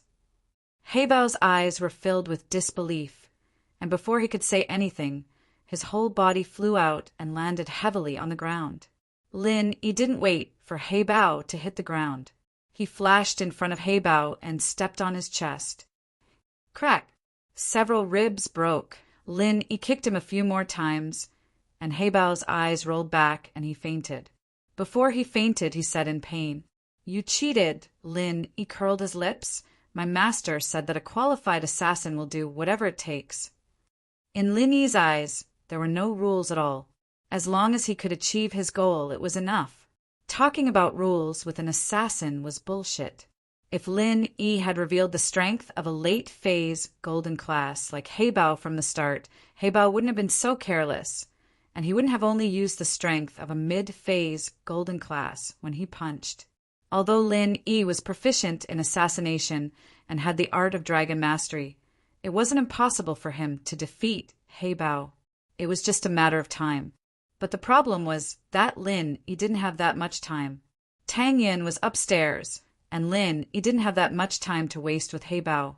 So Lin Yi decided to use a trick, and the idiot He Bao actually fell for it. This IQ. Man, Lin Yi was a little worried. This kind of opportunistic method was a bit despicable, but Lin Yi didn't care about it anymore under the influence of his master and old Lin, two even more shameless guys. Lin Yi looked at He Bao and turned towards Pin Liang's Audi. If it weren't for the fact that Pin Liang and Zhou Ruoming both knew about this, Lin Yi wouldn't mind letting He Bao transmigrate. But since Pin Liang and Zhou Ruoming couldn't kill He Bao right now, Lin Yi couldn't kill He Bao either. Even so, He Bao was already a cripple, and he'd just take it as Ling Shan getting off easy. Opening the Audi's door, Lin Yi carried Pin Liang to the building and threw him on the ground before jumping up to the second floor. Lin Yi was like a Spider-Man, his hands clasping the cracks of the bricks outside the building, searching for Tang Yin's figure from room to room.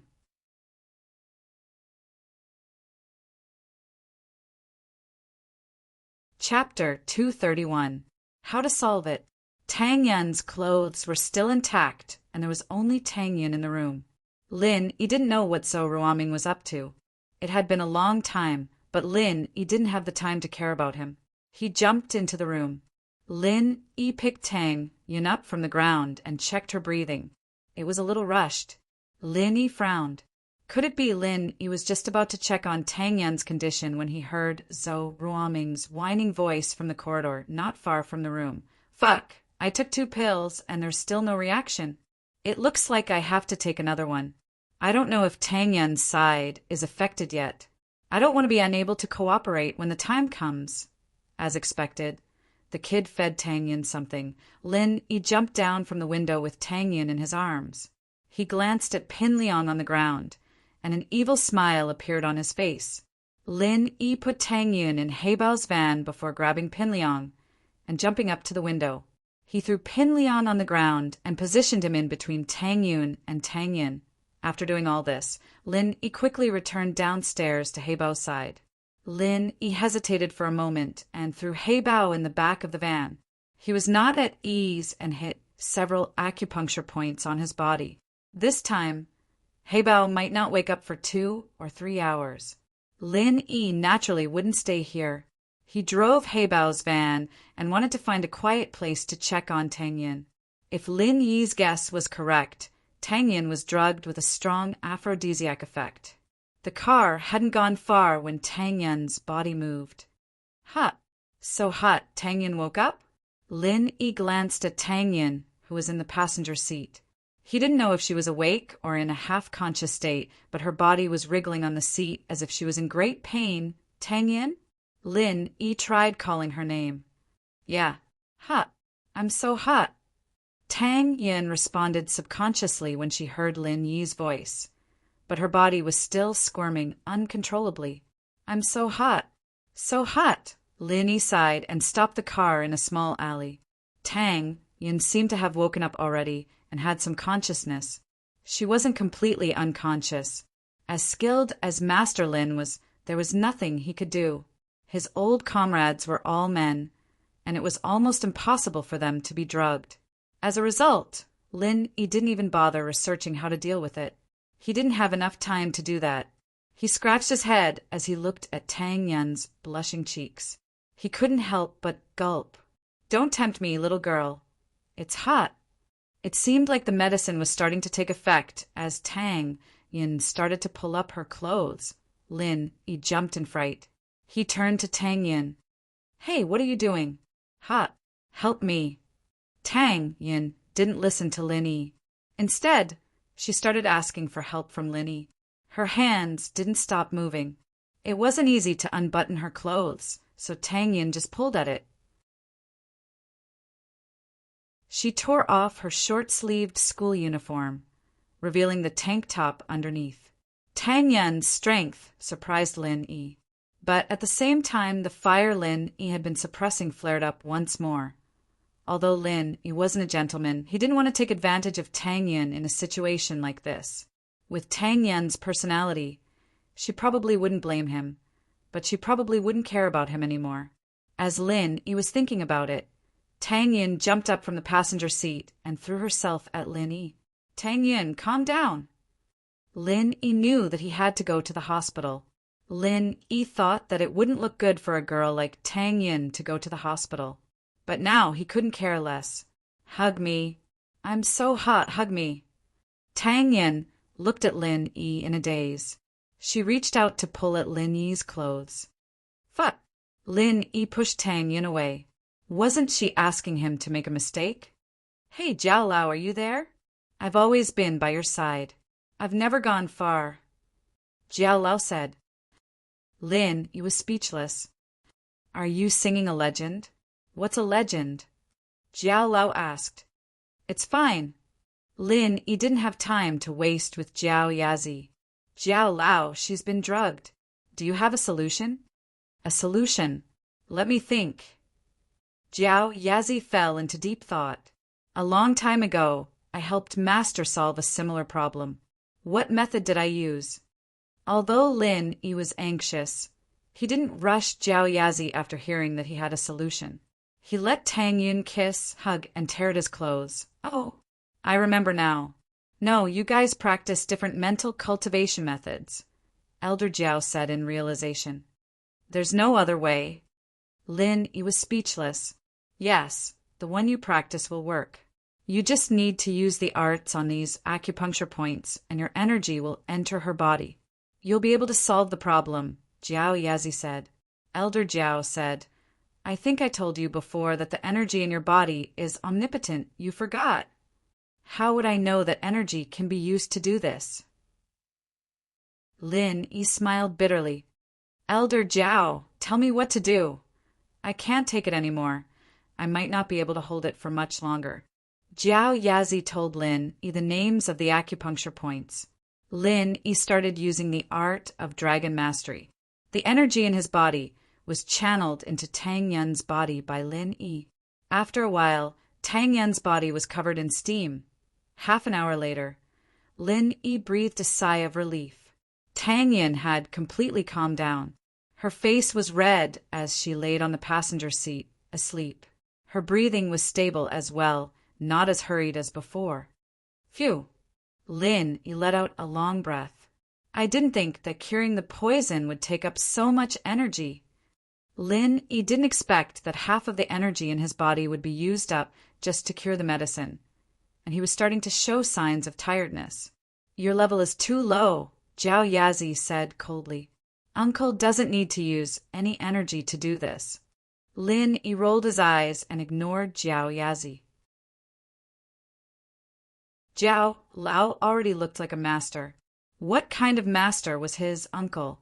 He kept comparing himself to his martial uncle. Wasn't that just humiliating him?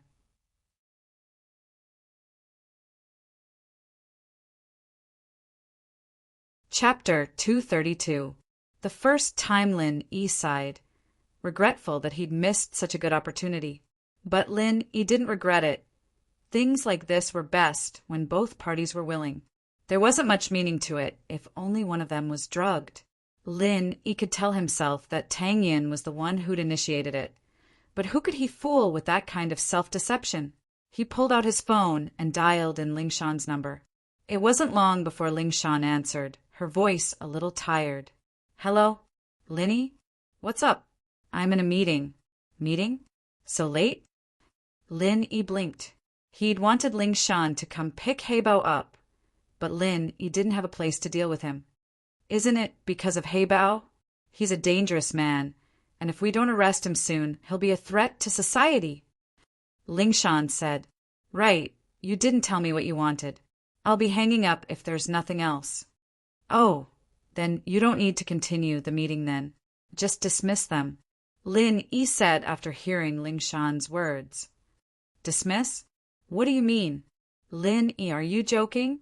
Ling Shan blinked, not sure what Lin Yi was getting at. Heibao's here, take him back. Lin Yi said. Heibao? He's here? You found him? You haven't fought him yet, have you? Keep an eye on him. I'll bring some people over right away. Ling Shan said happily before instructing Lin Yi. Don't worry, I beat him half-crippled. He's in the back of my car. Lin Yi said. Half-crippled? Ling Shan was suspicious. Isn't he golden class, late phase peak? Why is he crippled? It wasn't that Ling Shan didn't believe in Lin Yi's strength. Peng Zhan had asked Lin Yi to protect Meng Yao, and that meant that he wasn't a simple fighter.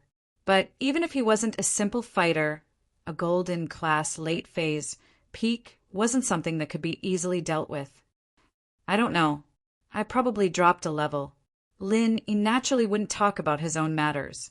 In this place, it was better for Lin Yi to keep a low profile. Lose levels? Ling Shan opened her mouth, but didn't say anything, because what Lin Yi said wasn't unreasonable. Since Heibao could quickly improve his strength to the peak of the late phase of the golden class, it was also possible that he could fall back to his original level in an instant. Then where are you? I'll come over now. Let me see. I am at the entrance of the alley opposite Komatsu convenience store. Lin Yi looked at the landmark nearby. Little Pine convenience store? Ling Shan frowned, evidently not familiar with small stores like this. But as soon as Ling Shan finished speaking, a colleague knew the location. I know Komatsu convenience store. It's downstairs from my aunt's house. Ling Shan turned to Lin Yi. Then wait for me. I'll be right there. Come by yourself. Hurry up. I have other things to do. Lin Yi said and hung up. He turned his head to see Tang Yin looking at him with her eyes wide open. Lin Yi jumped. Since when did Tang Yin wake up? You're awake.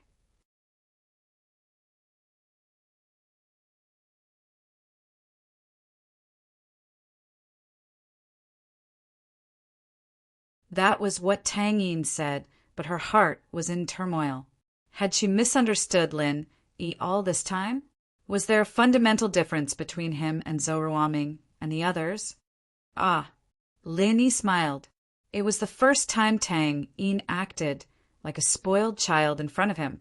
It was a memorable day. You're tall enough. No one would want you if you got any taller, Lin Yi teased. Then, isn't there still you? Tang Yin didn't know why she said something so bold. She lowered her head after saying it, not daring to look at Lin Yi.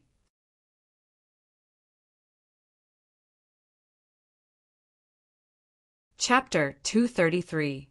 Chapter 233. Heart grows closer. A police car's horn sounded from afar, and Lin Yi could see blue and red lights flashing. Ling Shan must have brought people over. Stay in the car and don't go out. I'll be back in a bit. Lin Yi said. Okay. Tang Yi nodded obediently, not arguing with Lin Yi. Lin Yi got off the car and opened back door, pulling Heibao out. Ling Shan was driving a Jinbei police car, not the cheetah she'd been driving. This car was evidently the type used for escorting suspects. Ling Shan spotted Lin Yi right away, stopping the car in front of him. She'd heard Lin Yi say that he'd captured Heibao and beaten him to a pulp, but seeing Lin Yi holding Heibao like that still made her mouth drop into an O shape. You came alone, right? Lin Yi only relaxed after seeing that there was no one else in the car. Ling Shan was one of the few people who knew about him, after all, and Lin Yi didn't plan on letting more people know about him. You caught him just like that. Ling Shan nodded as she got off the car, looking at Heibao in Lin Yi's hands in surprise. Then how am I supposed to catch him? Lin Yi tossed Heibao on the ground. All right, I've given him to you. I'm leaving. With that, Lin Yi turned around and walked back to the van. Wait, you still have to come back with me for a statement. Ling Shan called out to Lin Yi. Make one up yourself. Lin Yi didn't even turn around. I'll give all the credit to you. Just say you caught him yourself. It has nothing to do with me. You. Ling Shan was pissed, but this credit, Ling Shan knew that catching Heibao was a huge achievement, no less than catching the bank robbers. With these two achievements, her reputation in the police department would reach a peak, and it would be a good start for her to get promoted in the future. If you want me to help you next time, then cut the bullshit. Lin Yi got back in the van and drove away, ignoring Ling Shan. Ling Shan stomped her feet angrily, picking up Heibao from the ground and throwing him in her car before driving away in the opposite direction from Lin. Right, how did you get brought here? Where's Kong Xiaobo? Lin Yi asked after taking care of Heibao. Kong Xiaobo. I don't know. I left the school with Kong Xiaobo, and Kong Xiaobo said he wanted to take a taxi to the hospital, so he got on a taxi waiting for passengers at the school gate. Tang Yun said. After that, I didn't know anything, and when I woke up, I just... Tang Yun lowered her head shyly as she spoke. Lin Yi frowned and took out his phone, calling Kong Xiaobo. The phone rang for a while before Kong Xiaobo's sleepy voice came through. HM? Hello. Who is it? Xiaobo, it's me. Where are you? Lin Yi listened to Kong Xiaobo, who seemed to have just woken up and relaxed. It seemed like Heibao's main targets were Tang Yun and him, and Kong Xiaobo should be fine. Otherwise, he wouldn't have left the phone with Lin Yi. Where am I? HM. How did I fall asleep on the street? Kong Xiaobo paused and shouted. Oh no, boss, Tang Yun's gone. Boss, I lost Tang Yun. All right, Tang Yun's fine. She's with me. Where are you? Do you want me to pick you up? Lin Yi asked. I don't know where this is. It's a small street. Wait for me. Kong Xiaobo said sleepily. I took a taxi to the hospital with Tang Yun after school, and then I fell asleep. I just woke up now. Lin Yi was speechless. All right, take a taxi home first. We'll talk tomorrow. All right, I'm still a little dizzy. I'm relieved that Tang Yun's fine. See you tomorrow. Kong Xiaobo was still in a daze. Lin Yi hung up the phone with a bitter smile. He looked at Tang Yun. You guys might have been drugged, and Kong Xiaobo was thrown on the side of the road. Yes. Tang Yun didn't know who it was that wanted to do this to her. She was scared just thinking about it. If it wasn't for Lin Yi's timely appearance, she would have been. It's so wronging. Lin Yi said. I'll let him have it easy today. I'll deal with him later. Ling Shan knew a bit about what happened today from Heibao, so Lin Yi couldn't just kill Zhou Ruoming right away. But that didn't mean he couldn't do it in the future. After this incident, making him disappear from the face of the earth was a simple matter for Lin Yi. Zhou Ruoming. Tang Yin repeated the name a little absent-mindedly before lowering her head and starting to cry. You? Tang Yin, what's wrong? Lin Yi jumped. He didn't expect Tang Yun to cry like that without any warning. It's nothing. It's nothing to do with you. I just want to cry. Tang Yun's voice was choking. Why did they bully me? Why? Just because my family's poor, so I'm easy to bully?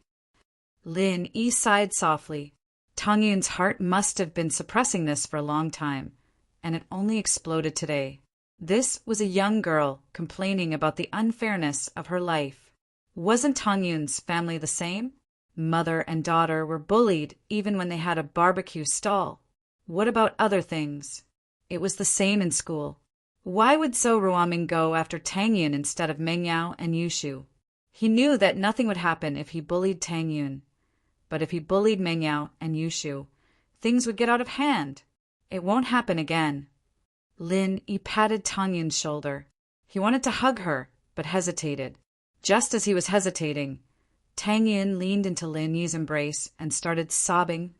Lin Yi didn't reject this time. He hugged Tang Yun's shoulder and let her cry in his arms. Perhaps Tang Yun didn't think that much. She just wanted someone to cry on, indeed. Tang Yun didn't think too much at the moment. Leaning into Lin Yi's embrace was just to make herself feel more at ease. I'll send you home? Lin Yi asked after Tang Yun calmed down. Tang Yun was startled as she broke free from Lin Yi's arms abruptly, turning her head away in embarrassment as she let out a soft N. Lin Yi smiled, started the car, and drove towards the slums.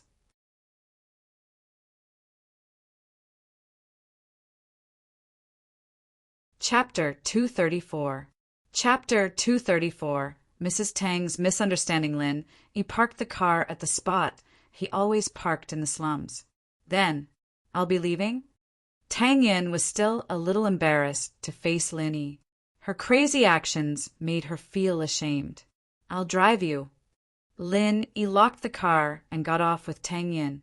Lin Yi looked at the tattered Tang Yin and took off his uniform. Handing it to Tang Yin, "Can you wear mine?"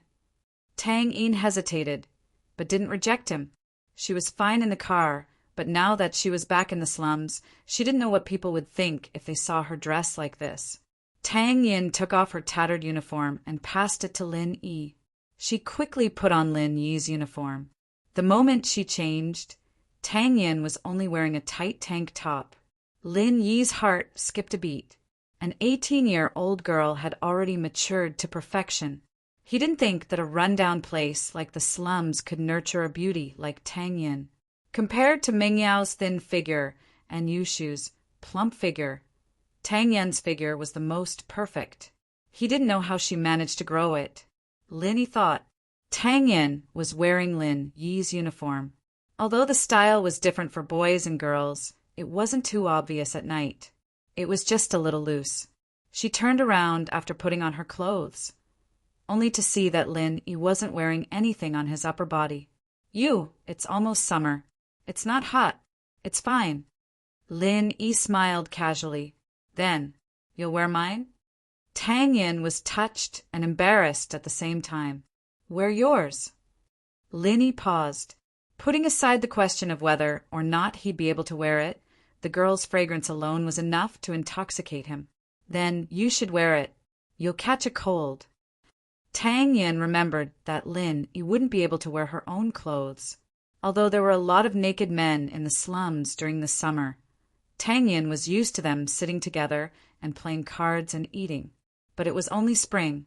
Although the weather was hot, no one would be naked at this time of the year. People would think that they were crazy. Lin Yi put Tang Yin's clothes on him. The intoxicating fragrance from the clothes intensified. Lin Yi's heart skipped a beat. He didn't know why, but he reached out to grab Tang Yin's hand. Ah! Tang Yin's body froze when Lin Yi grabbed her hand. She wanted to shake it off, but she didn't want to. Her palms were wet with sweat as her breathing quickened. It was Tang Yin's first time being held by the opposite sex. It was the second time. The first time was when she was harassed by Li Erlin and when Lin Yi pulled her into the car. But she didn't think too much about it. This time, Tang Yin felt as if she was being electrocuted. She was nervous and excited. Was this the feeling of first love? Tang Yin was a bit lost. Her mind was blank as Lin Yi pulled her hand and slowly walked forward. The two of them walked side by side in the old alley of the shantytown without a word. They looked like a couple returning home at night. Tang Yin snapped back to reality when they were almost home. She didn't know where she got the strength from, but she pushed Lin Yi's hand away and raised her head. I'm almost there. Should we go back?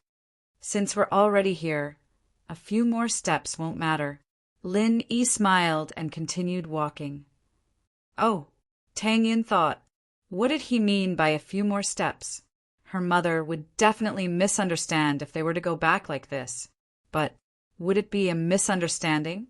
The two walked closer and saw that Tang Yin's house was brightly lit. Even the lights in the yard were lit. Tang Yin was confused.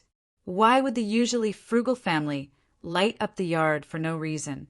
She walked 2 steps closer and saw her mother standing at the door, looking around anxiously.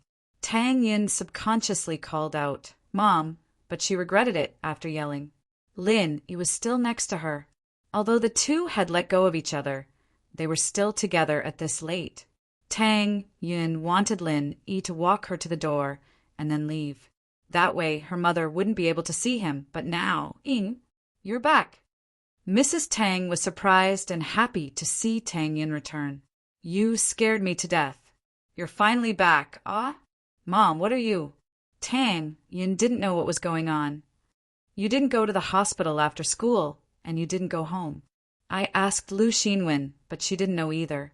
I was so worried that I called the police, but they said that you haven't been missing for long enough. There's nothing I can do. I can only wait here. Finally, you're back. Mrs. Tang nagged. She suddenly saw Lin Yi beside Tang Yin.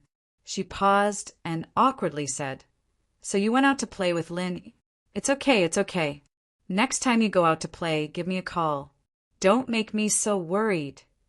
Mom, I didn't go out to play. Tang Yin explained, subconsciously embarrassed. Lin Yi sighed.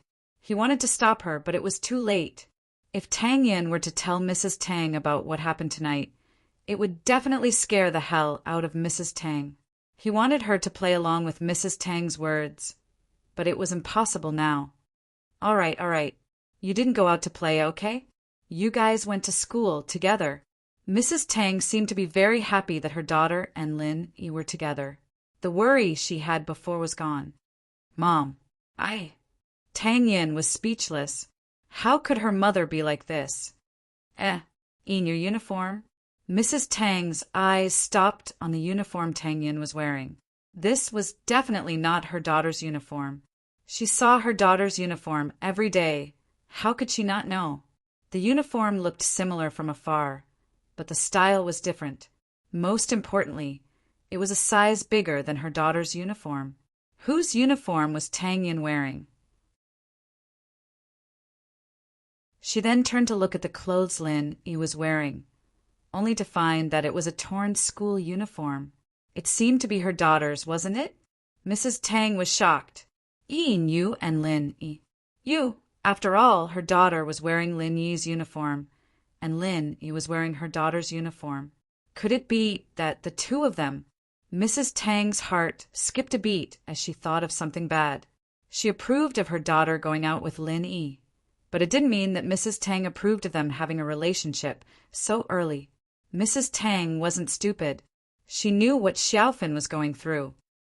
Mom, don't think too much. Tang Yin knew that her mother was thinking the wrong thing. She glared at Lin Yi. Why aren't you leaving?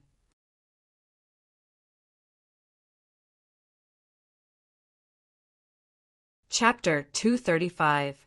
Chapter 235. Tang Yin's prank. Mrs. Tang had wanted to stop Lin Yi and ask him how he wanted to treat her daughter, but her daughter chased her away. She sighed helplessly. All right, come visit when you're free. Lin Yi really couldn't stay for long, too. Tang Yin was getting more and more out of hand, and Mrs. Tang was treating him as the culprit behind her daughter's death. How could Lin Yi not leave? He got into Heibao's van, and Lin Yi drove to Mingyao's villa. The van was a little broken, but it wasn't as flashy as Yushu's beetle. Lin Yi decided to take it for himself and get a license plate from Lingshan. Getting Huaijuan to do something for him was just a matter of a word, but he still wanted Lingshan. He'd helped this girl out so many times, and if she didn't want to do something for him, he'd just ignore her from now on. It was only after Lin Yi left that Tang Yin grabbed her mother's hand. "Mom, what are you doing?" "What do you mean, what?" "Yin, this is a big deal. What if he doesn't take responsibility?" Mrs. Tang panicked. "Why are you so dumb? Haven't you learned your lesson from Fun?" Tang Yin looked at her mother's nervous face, and for some reason, a mischievous thought popped up in her head. "Weren't you the one who told me to be friends with Lin Yi? Why are you blaming me now?" Mrs. Tang was speechless. She was right. She was the one who'd encouraged her daughter to be friends with Lin Yi. And now she was blaming her daughter? Mrs. Tang felt a wave of sadness wash over her at the thought. She'd thought that Lin Yi was from a good family, and that her daughter wouldn't be at a disadvantage if she followed him. But now that something like this had really happened, she was starting to panic. Tang Yin wasn't in the mood to continue joking after seeing her mother's expression. "All right, Mom, it's not what you think." "Huh." Mrs. Tang paused. "Aren't you?" "It's not that, Mom. Actually, I was captured by bad guys today and Lin Yi saved me." Tang Yin didn't hide anything as she told her mom about how she was almost killed by Zhou Ruoming. She also told her mom about how she was drugged and how Lin Yi saved her. She lowered her head in embarrassment when she told her mom that she was the one who tore off her clothes. "It's not that. Mom, I actually got caught by bad guys today. Lin Yi saved me, Yin." Mrs. Tang was shocked and angry at the same time when she heard that Zhou Ruoming almost killed her. She hugged Tang Yin. "It's all Mom's fault. I can't protect you." "Mom, don't say that. You've already given me enough." Tang Yin wasn't an immature child. She knew that her mother had been working hard for the family. "That Zhou Ruoming is such a jerk.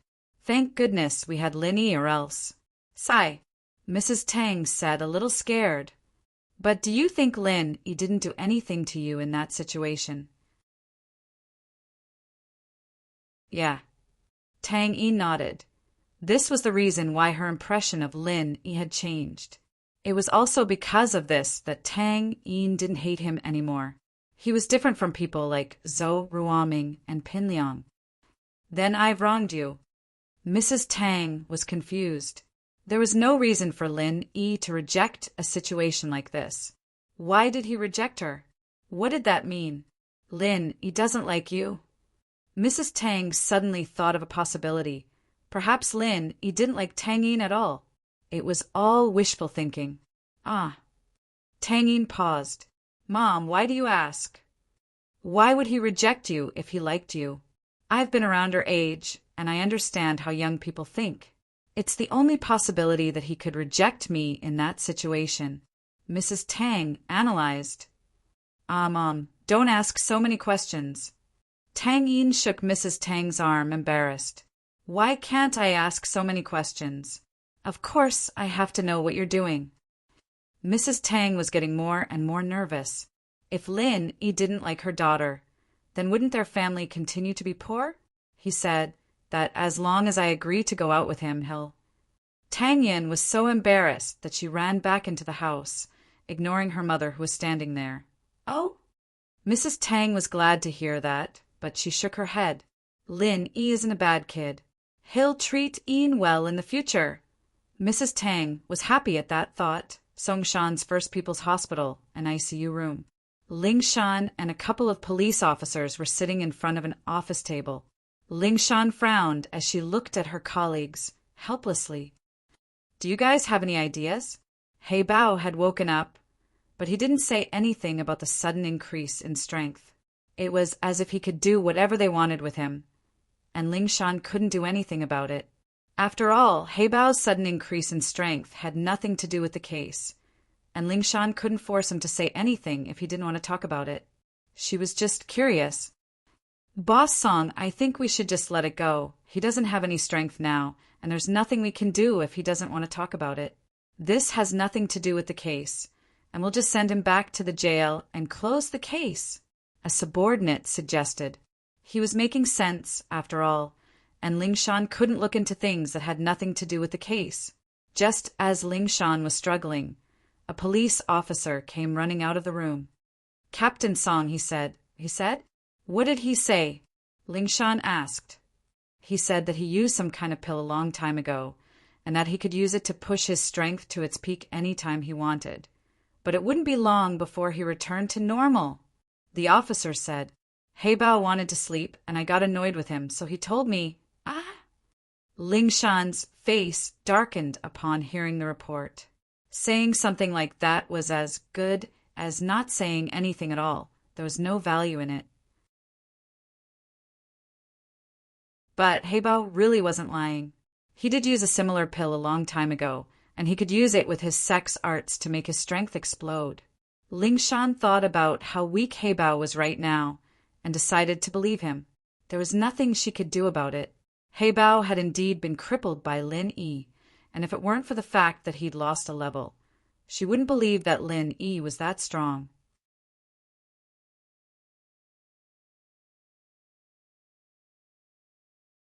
Chapter 236. I'm looking for thief Lin. He parked the van in front of Mengyao's villa, right next to Yushu's beetle. The beetle was suitable for carrying Mengyao or Yushu out on business, but the van had a lot of uses. Lin Yi was planning on going to his room to change his clothes after entering the villa, but Mengyao and Yushu were watching TV in the living room. They froze when they saw Lin Yi walk in. Lin Yi, what are you doing? Acting like a gangster? Mengyao looked at Lin Yi, confused. Didn't you invite Pinliang for dinner? What happened to you? Don't talk about it. I'll change my clothes first, Lin Yi said as he walked to his room. That guy wanted to mess with me. He got someone to teach me a lesson. And now I'm like this. Lin Yi didn't want to talk too much about Tang Yin's situation, only saying that Pinliang wanted to get someone to deal with him, and that's why his clothes were like this. Yushu looked at Lin Yi's back, confused. Mengyao, on the other hand, wasn't paying attention to Lin Yi at all.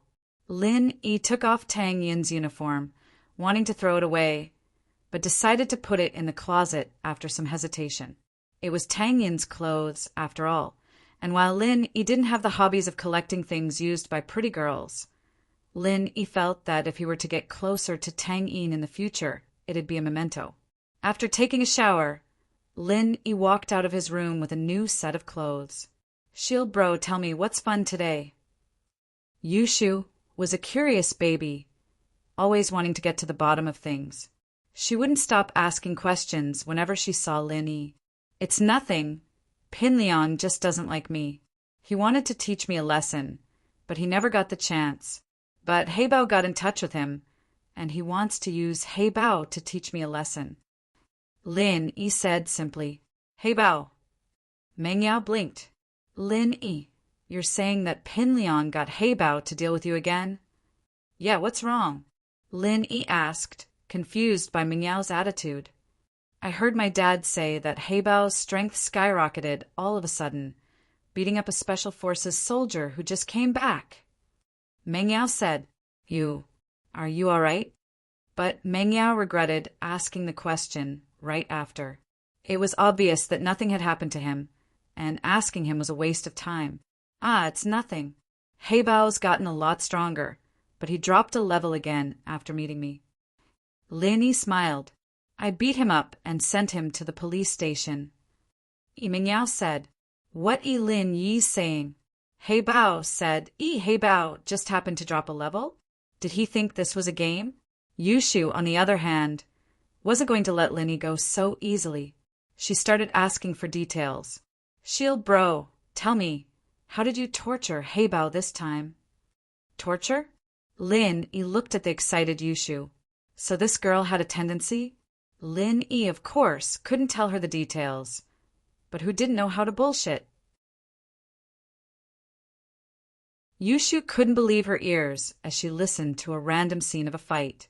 All right, Shu, let's go to bed. Don't listen to violent stuff all the time. It's bad for your soul. Meng Yao wasn't too interested in what Lin Yi was talking about. She wasn't as curious as Yushu was. Heibao's life or death had nothing to do with her. But I like it, Yao Yao. It sounds like a storytelling. Yushu said, All right, I'm done. It's time to sleep. It's not pretty if you don't get enough sleep. Meng Yao said, I'm going up. You can listen if you want. With that, Meng Yao turned around and went upstairs. Yushu stuck her tongue out at Lin Yi. Shield bro, tell me another day then. Another day? I don't have time. Lin Yi shook his head. He didn't have the time to tell a story to a curious child. The clothes you're wearing today aren't yours. With that, Yushu ran after Meng Yao. Wait for me, Yao Yao. Lin Yi paused, a bitter smile on his face. He'd thought that the toilet paper incident and Yushu were even. He'd seen her asking for toilet paper at school, so she wouldn't use the word toilet paper to threaten him anymore. They were pretty much the same after all. What he didn't expect was that the toilet paper incident was followed by a school uniform incident right after that. This girl's observation skills weren't just average. With a shake of his head, Lin Yi went back to his room. In the North District, in a 2-story building, a blood-curdling scream came from within.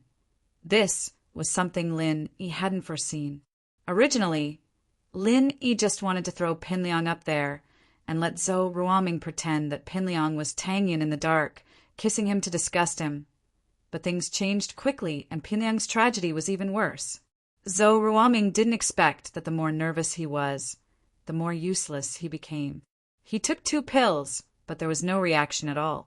In a fit of rage, he blamed everything on Tang Yin. He thought that it was because Tang Yin was Lin Yi's girlfriend, and it made him feel like he was using second-hand goods. That was why he wasn't interested at all. This triggered Zhou Ruoming's anger. He grabbed his belt and was about to teach Tang Yin a lesson, and so after Zhou Ruoming ran in, he started whipping Tang Yin on the ground with his belt. After hearing Pinliang's blood-curdling scream, he realized that something was wrong. The next morning, Lin Yi was woken up by his phone ringing. He thought it was Kong Xiaobo, but it was an unknown number. Hello. Lin Yi picked up. The person on the other side of the phone was silent for a while before asking carefully, Are you the great thief? Huh. Lin Yi was stunned. What great thief? You dialed the wrong number. With that, Lin Yi hung up. Sun Jingyi looked at the phone, confused. She didn't dial the wrong number, did she? Could it be that the identity of Taoist was a secret, and he didn't dare to reveal it, so he rejected her directly? It seemed like that was the only possibility. But Sun Jingyi didn't have anyone suitable to help her right now. She could only dial Lin Yi's number. Lin Yi saw the same number and didn't want to pick it up, but the phone kept ringing. Lin Yi had no choice but to pick it up. Hello? Didn't I tell you that I dialed the wrong number? Are you done?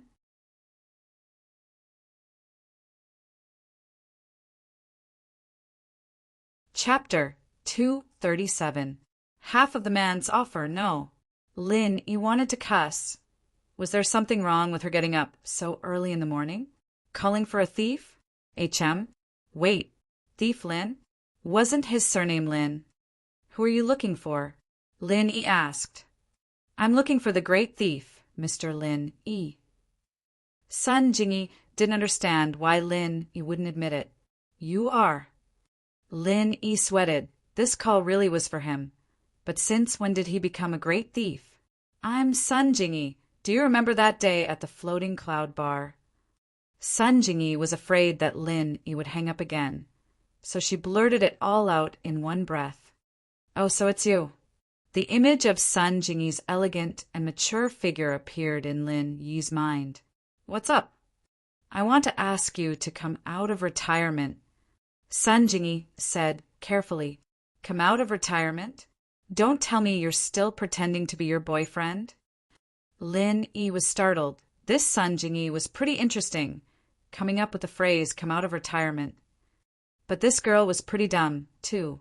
He lied to her about being a great thief. And she actually believed him? No. I have something else I need your help with, Sun Jingyi said. I want you to help me steal a document from a company. Steal a document? Lin Yi was startled. Did this girl really think of him as a great thief? Steal a document? Yes, Lin Yi, can you help? I can pay you a lot, Sun Jingyi said. Oh. Lin Yi was about to refuse, but he changed his mind when he heard Sun Jingyi say a lot. Steal what document? How much are you going to pay? Lin Yi was in dire need of money right now. Although Peng Zhan had given Lin Yi a credit card with unlimited overdrafts, Lin Yi always felt like he was living off a woman. Moreover, Lin Yi didn't know how to spend the money as he pleased. For example, Lin Yi could use his own money to pay for Xiao Fin's medical fees. But if he used his credit card, it would be troublesome if Faubert asked about it. Therefore, Lin Yi intended to make a sum of money as soon as possible. Moreover, his business plan required a large sum of money. Even if he had a few formulas in Xu Amin's reputation, it wouldn't be easy to start a company and build a factory. He would need a lot of money to start a company. It's a video of an employee of my company giving a commission to a supervisor of a company. Jingyi said, You know that my company is in the trades, commissions and rebates aren't a secret in the industry. But a competitor took a video of it and was planning to leak it to the media. Jingyi said, Oh, and then? Lin Yi listened to Sun Jingyi's explanation and roughly understood the situation. It wasn't anything complicated. This way, the company will be punished and its reputation will be damaged. Sun Jingyi said, Then they must have some conditions to threaten you, right? You didn't agree to their conditions and instead asked me to steal the information at a high price. Why do I feel like you're asking for something far away? There was one more thing that Lin Yi didn't say. Did she think that the price of stealing the information from him would be lower than the other party's conditions? Master Lin's price was never low. Did Sun Jingyi really think that it would be the same as last time, 1,000 yuan? The other party's conditions. Sun Jingyi clenched her teeth. It wasn't that she hadn't contacted the company before, but the boss had said that if she slept with him for a night, the incident would be over and the video would be returned to her. But how could Sun Jingyi agree to that? How about this? I'll take 50% of their conditions. I'm a very fair person, and I don't cheat anyone. Lin Yi said, I still have things to do. Call me when you're done. Lin Yi saw Sun Jingyi's hesitation and hung up. They'd only met once. Did this girl think he was a laborer? There was a fee for leaving the mountain. Pin Liang limped into the classroom, his eyes filled with hatred as he looked at Lin Yi's seat coldly. But he didn't dare show it. Heibao Bro had been sent to prison by Lin Yi again. Moreover, he had been beaten into a half-cripple. Pin Liang had heard about this since last night. Fabai was a well-known figure in Songshan, and naturally he had friends in the police department. He didn't know how Lin Yi beat up Heibao Bro and sent him to prison, but Lin Yi's strength was not to be underestimated. Heibao Bro had reached the peak of the late phase of the golden class, and could even walk on walls, but he was defeated by Lin Yi again. Just how strong was Lin Yi? If he didn't take revenge, he wouldn't be a man. The humiliation Pin Liang had suffered last night was something he would never be able to remember for the rest of his life. And it was all thanks to Lin Yi. Lin Yi, as soon as I get the chance, I'll make you regret being born into this world. Pin Liang clenched his fists.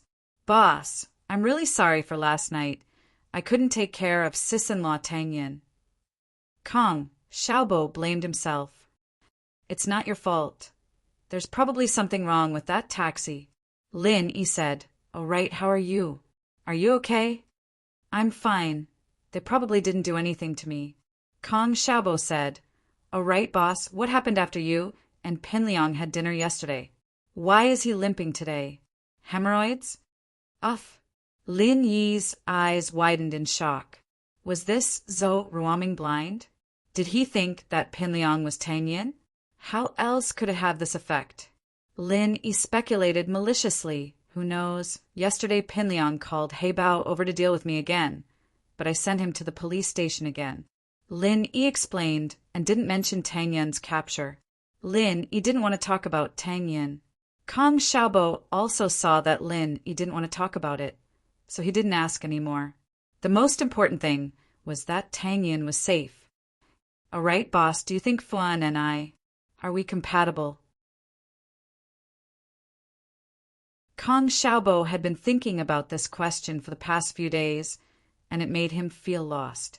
If it was love at first sight, it would be more accurate to say that Kong Xiaobo fell in love with Fun's beauty. Although it wasn't as beautiful as Tang Yun, it was enough to shock Kong Xiaobo. After knowing what happened to Fun, Kong Xiaobo felt pity for this girl from the bottom of his heart, especially when he saw Fun's helpless and pitiful expression.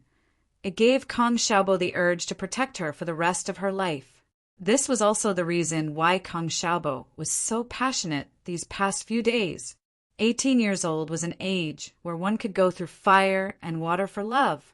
But after the impulse, Kong Xiaobo had to think deeply about his and Fun's future.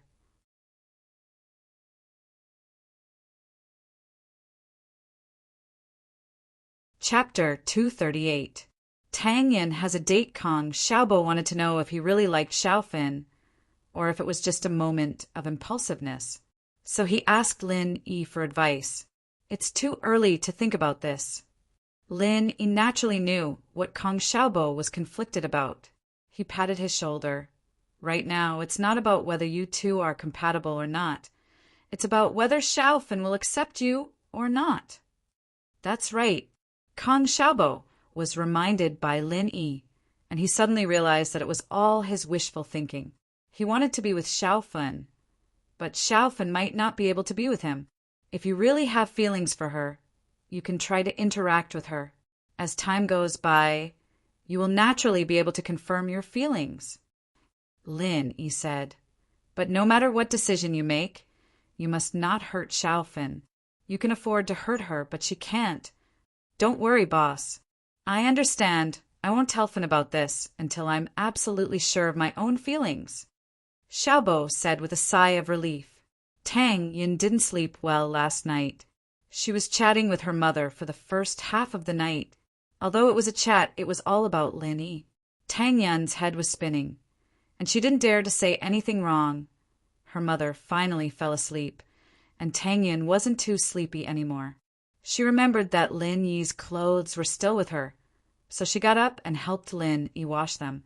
The next day, she brought the clothes to school, but she was troubled. How was she going to give the clothes to Lin Yi? Send it directly to his class? Wouldn't people misunderstand? After the first class, Tang Yun held the clothes in her hands, hesitating if she should give it to Lin Yi. She wanted to stand up a few times, but she sat back down. Tang Yun was angry at herself. Why couldn't she be more decisive? What's the big deal with giving him clothes? But if she asked for a formula from Lin Yi, the whole school would be in an uproar. If she gave the clothes to Lin Yi, what would people say? They might even think that she and Lin Yi were sleeping together. Tang Yun flinched at the thought of that. Right. She could ask Lu Xinwen for help. She suddenly thought of her best friend, Lu Xinwen. She could ask her to make an appointment with Lin Yi. Wouldn't it be fine if they met at the school field after class? Tang Yin put down the clothes in her hands and quickly walked out of the classroom, heading towards Lu Xinwen's class. After the second period, Xinwen came to Class 5's classroom with a heavy heart. She sighed at how depraved Yin was, asking Lin Yi to meet her in the field. After the second class, Lu Xinwen came to Class 5's classroom with a heavy heart. She thought that Tang Yin had really fallen, asking Lin Yi to the school field. Lu Xinwen wanted to ask her why she wanted to meet Lin Yi, but the 10 minutes after class wasn't enough. Lu Xinwen had no choice but to quickly agree. She planned to ask Tang Yin in detail at noon or at night. Hey, look for Lin Yi in your class. Lu Xinwen was a tough person and didn't care about anything. She grabbed a student from Class 5 and said, I'll wait.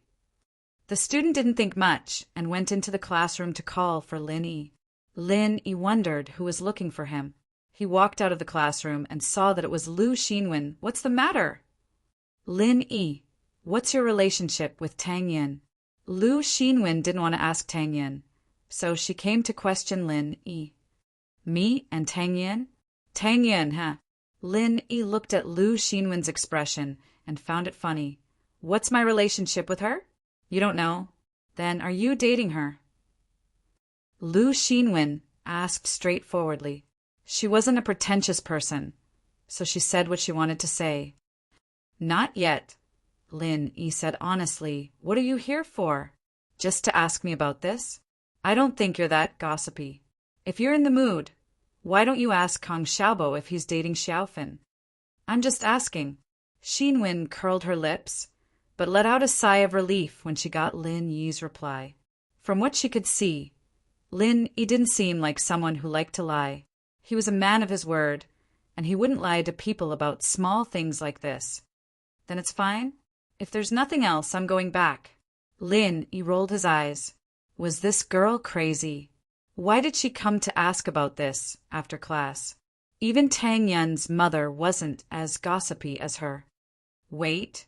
Tang Yun asked you to wait for her under the tree on the left side of the field after the 4th period. Lu Xinwen said, and left without waiting for Lin Yi's reply. Under the tree on the left side of the field?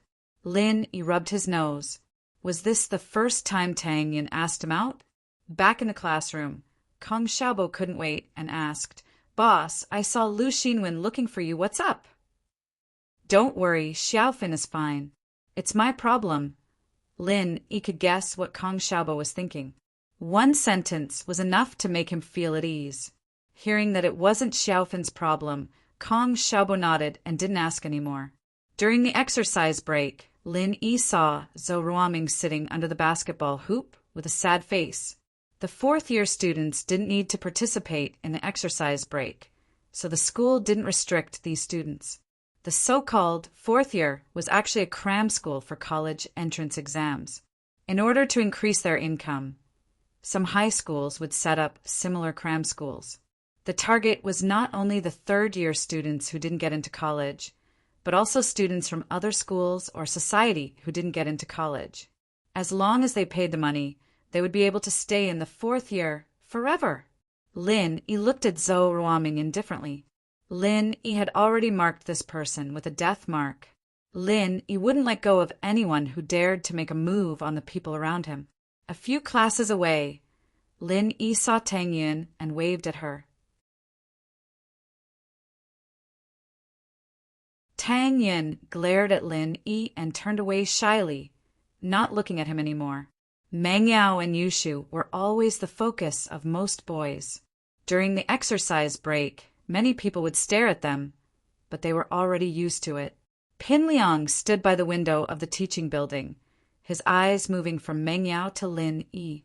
Ever since Lin Yi showed up, he'd never been able to do anything so smoothly. This person must disappear from his sight. Pin Liang was thinking about it angrily when his phone vibrated in his pocket. He took it out and saw that it was his father, Zhong Fabai. Dad. Pin Liang was confused. Usually, Fabai wouldn't call him when he was in school.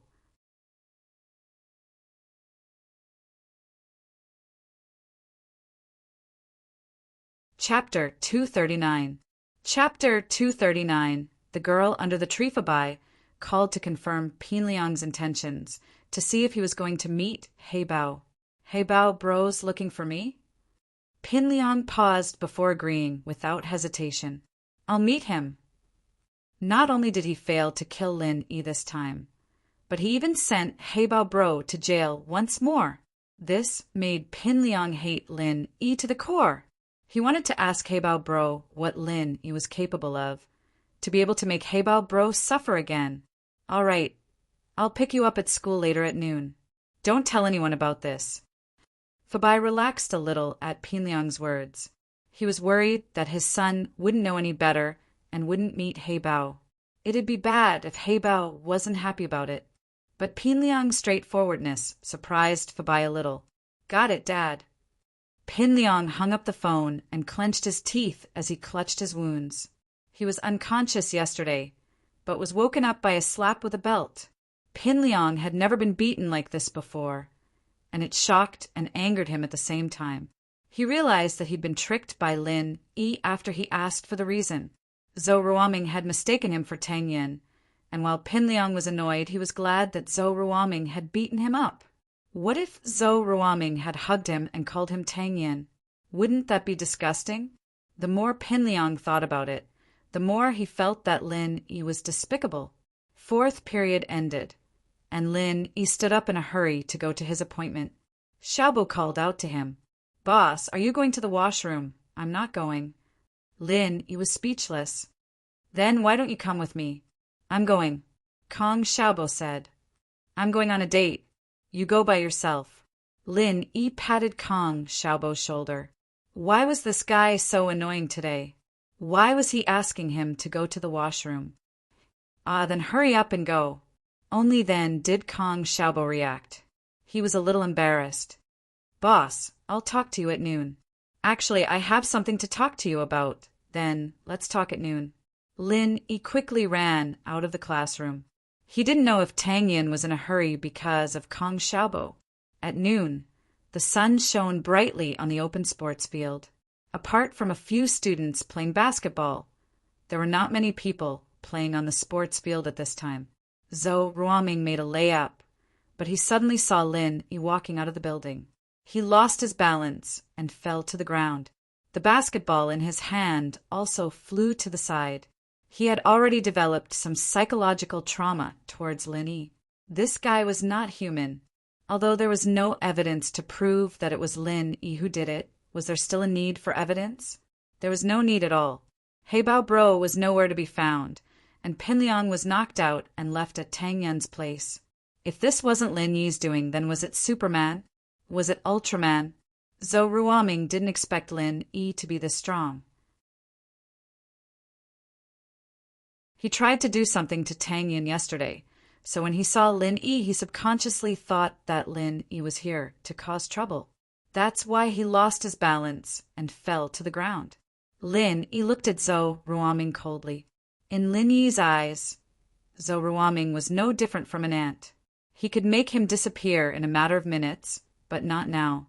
The situation in Songshan wasn't clear, and Lin Yi didn't want to get involved. He didn't want to cause too much trouble. Plus, Lin Yi had really fallen in love with the school life. The days of bullets and bullets had made Lin Yi sick of it. At the end of the day, Lin Yi was still an 18-year-old boy. Throwing himself into the environment that an 18-year-old should be living in, it was new and exciting. That distant youth's maturity was buried deep in his heart. Lin Yi quickly made his way to the small forest at the side of the field. A beautiful girl stood under the shade of the trees, her eyes bright and alluring. A light breeze brushed past her skirt, giving off the feeling of a main character from the school's manga.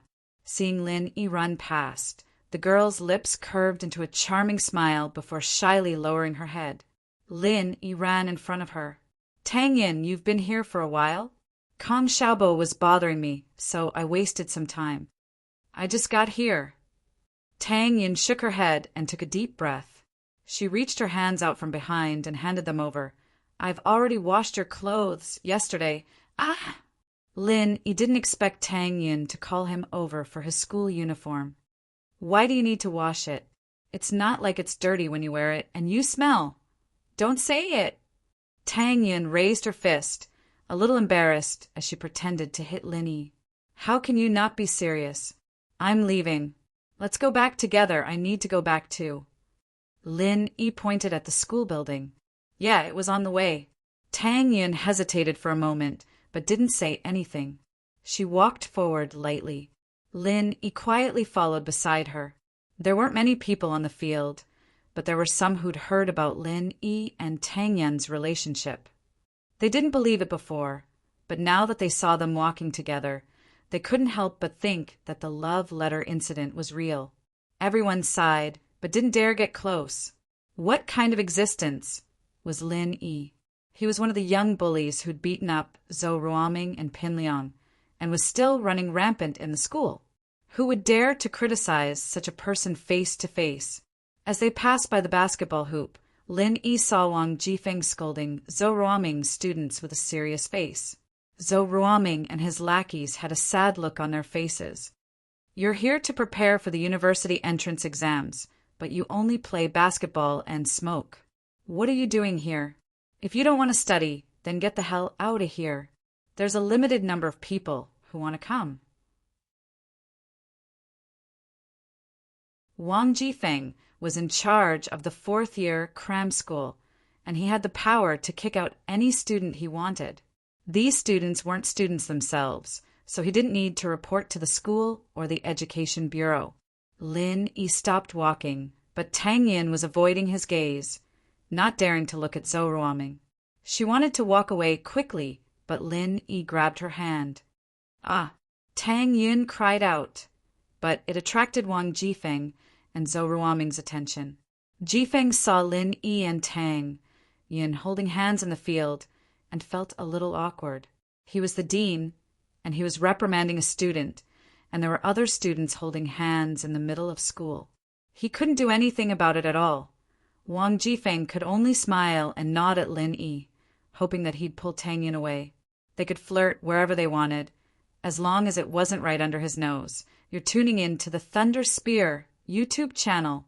Don't forget to subscribe and join us on this journey to catch the most captivating stories.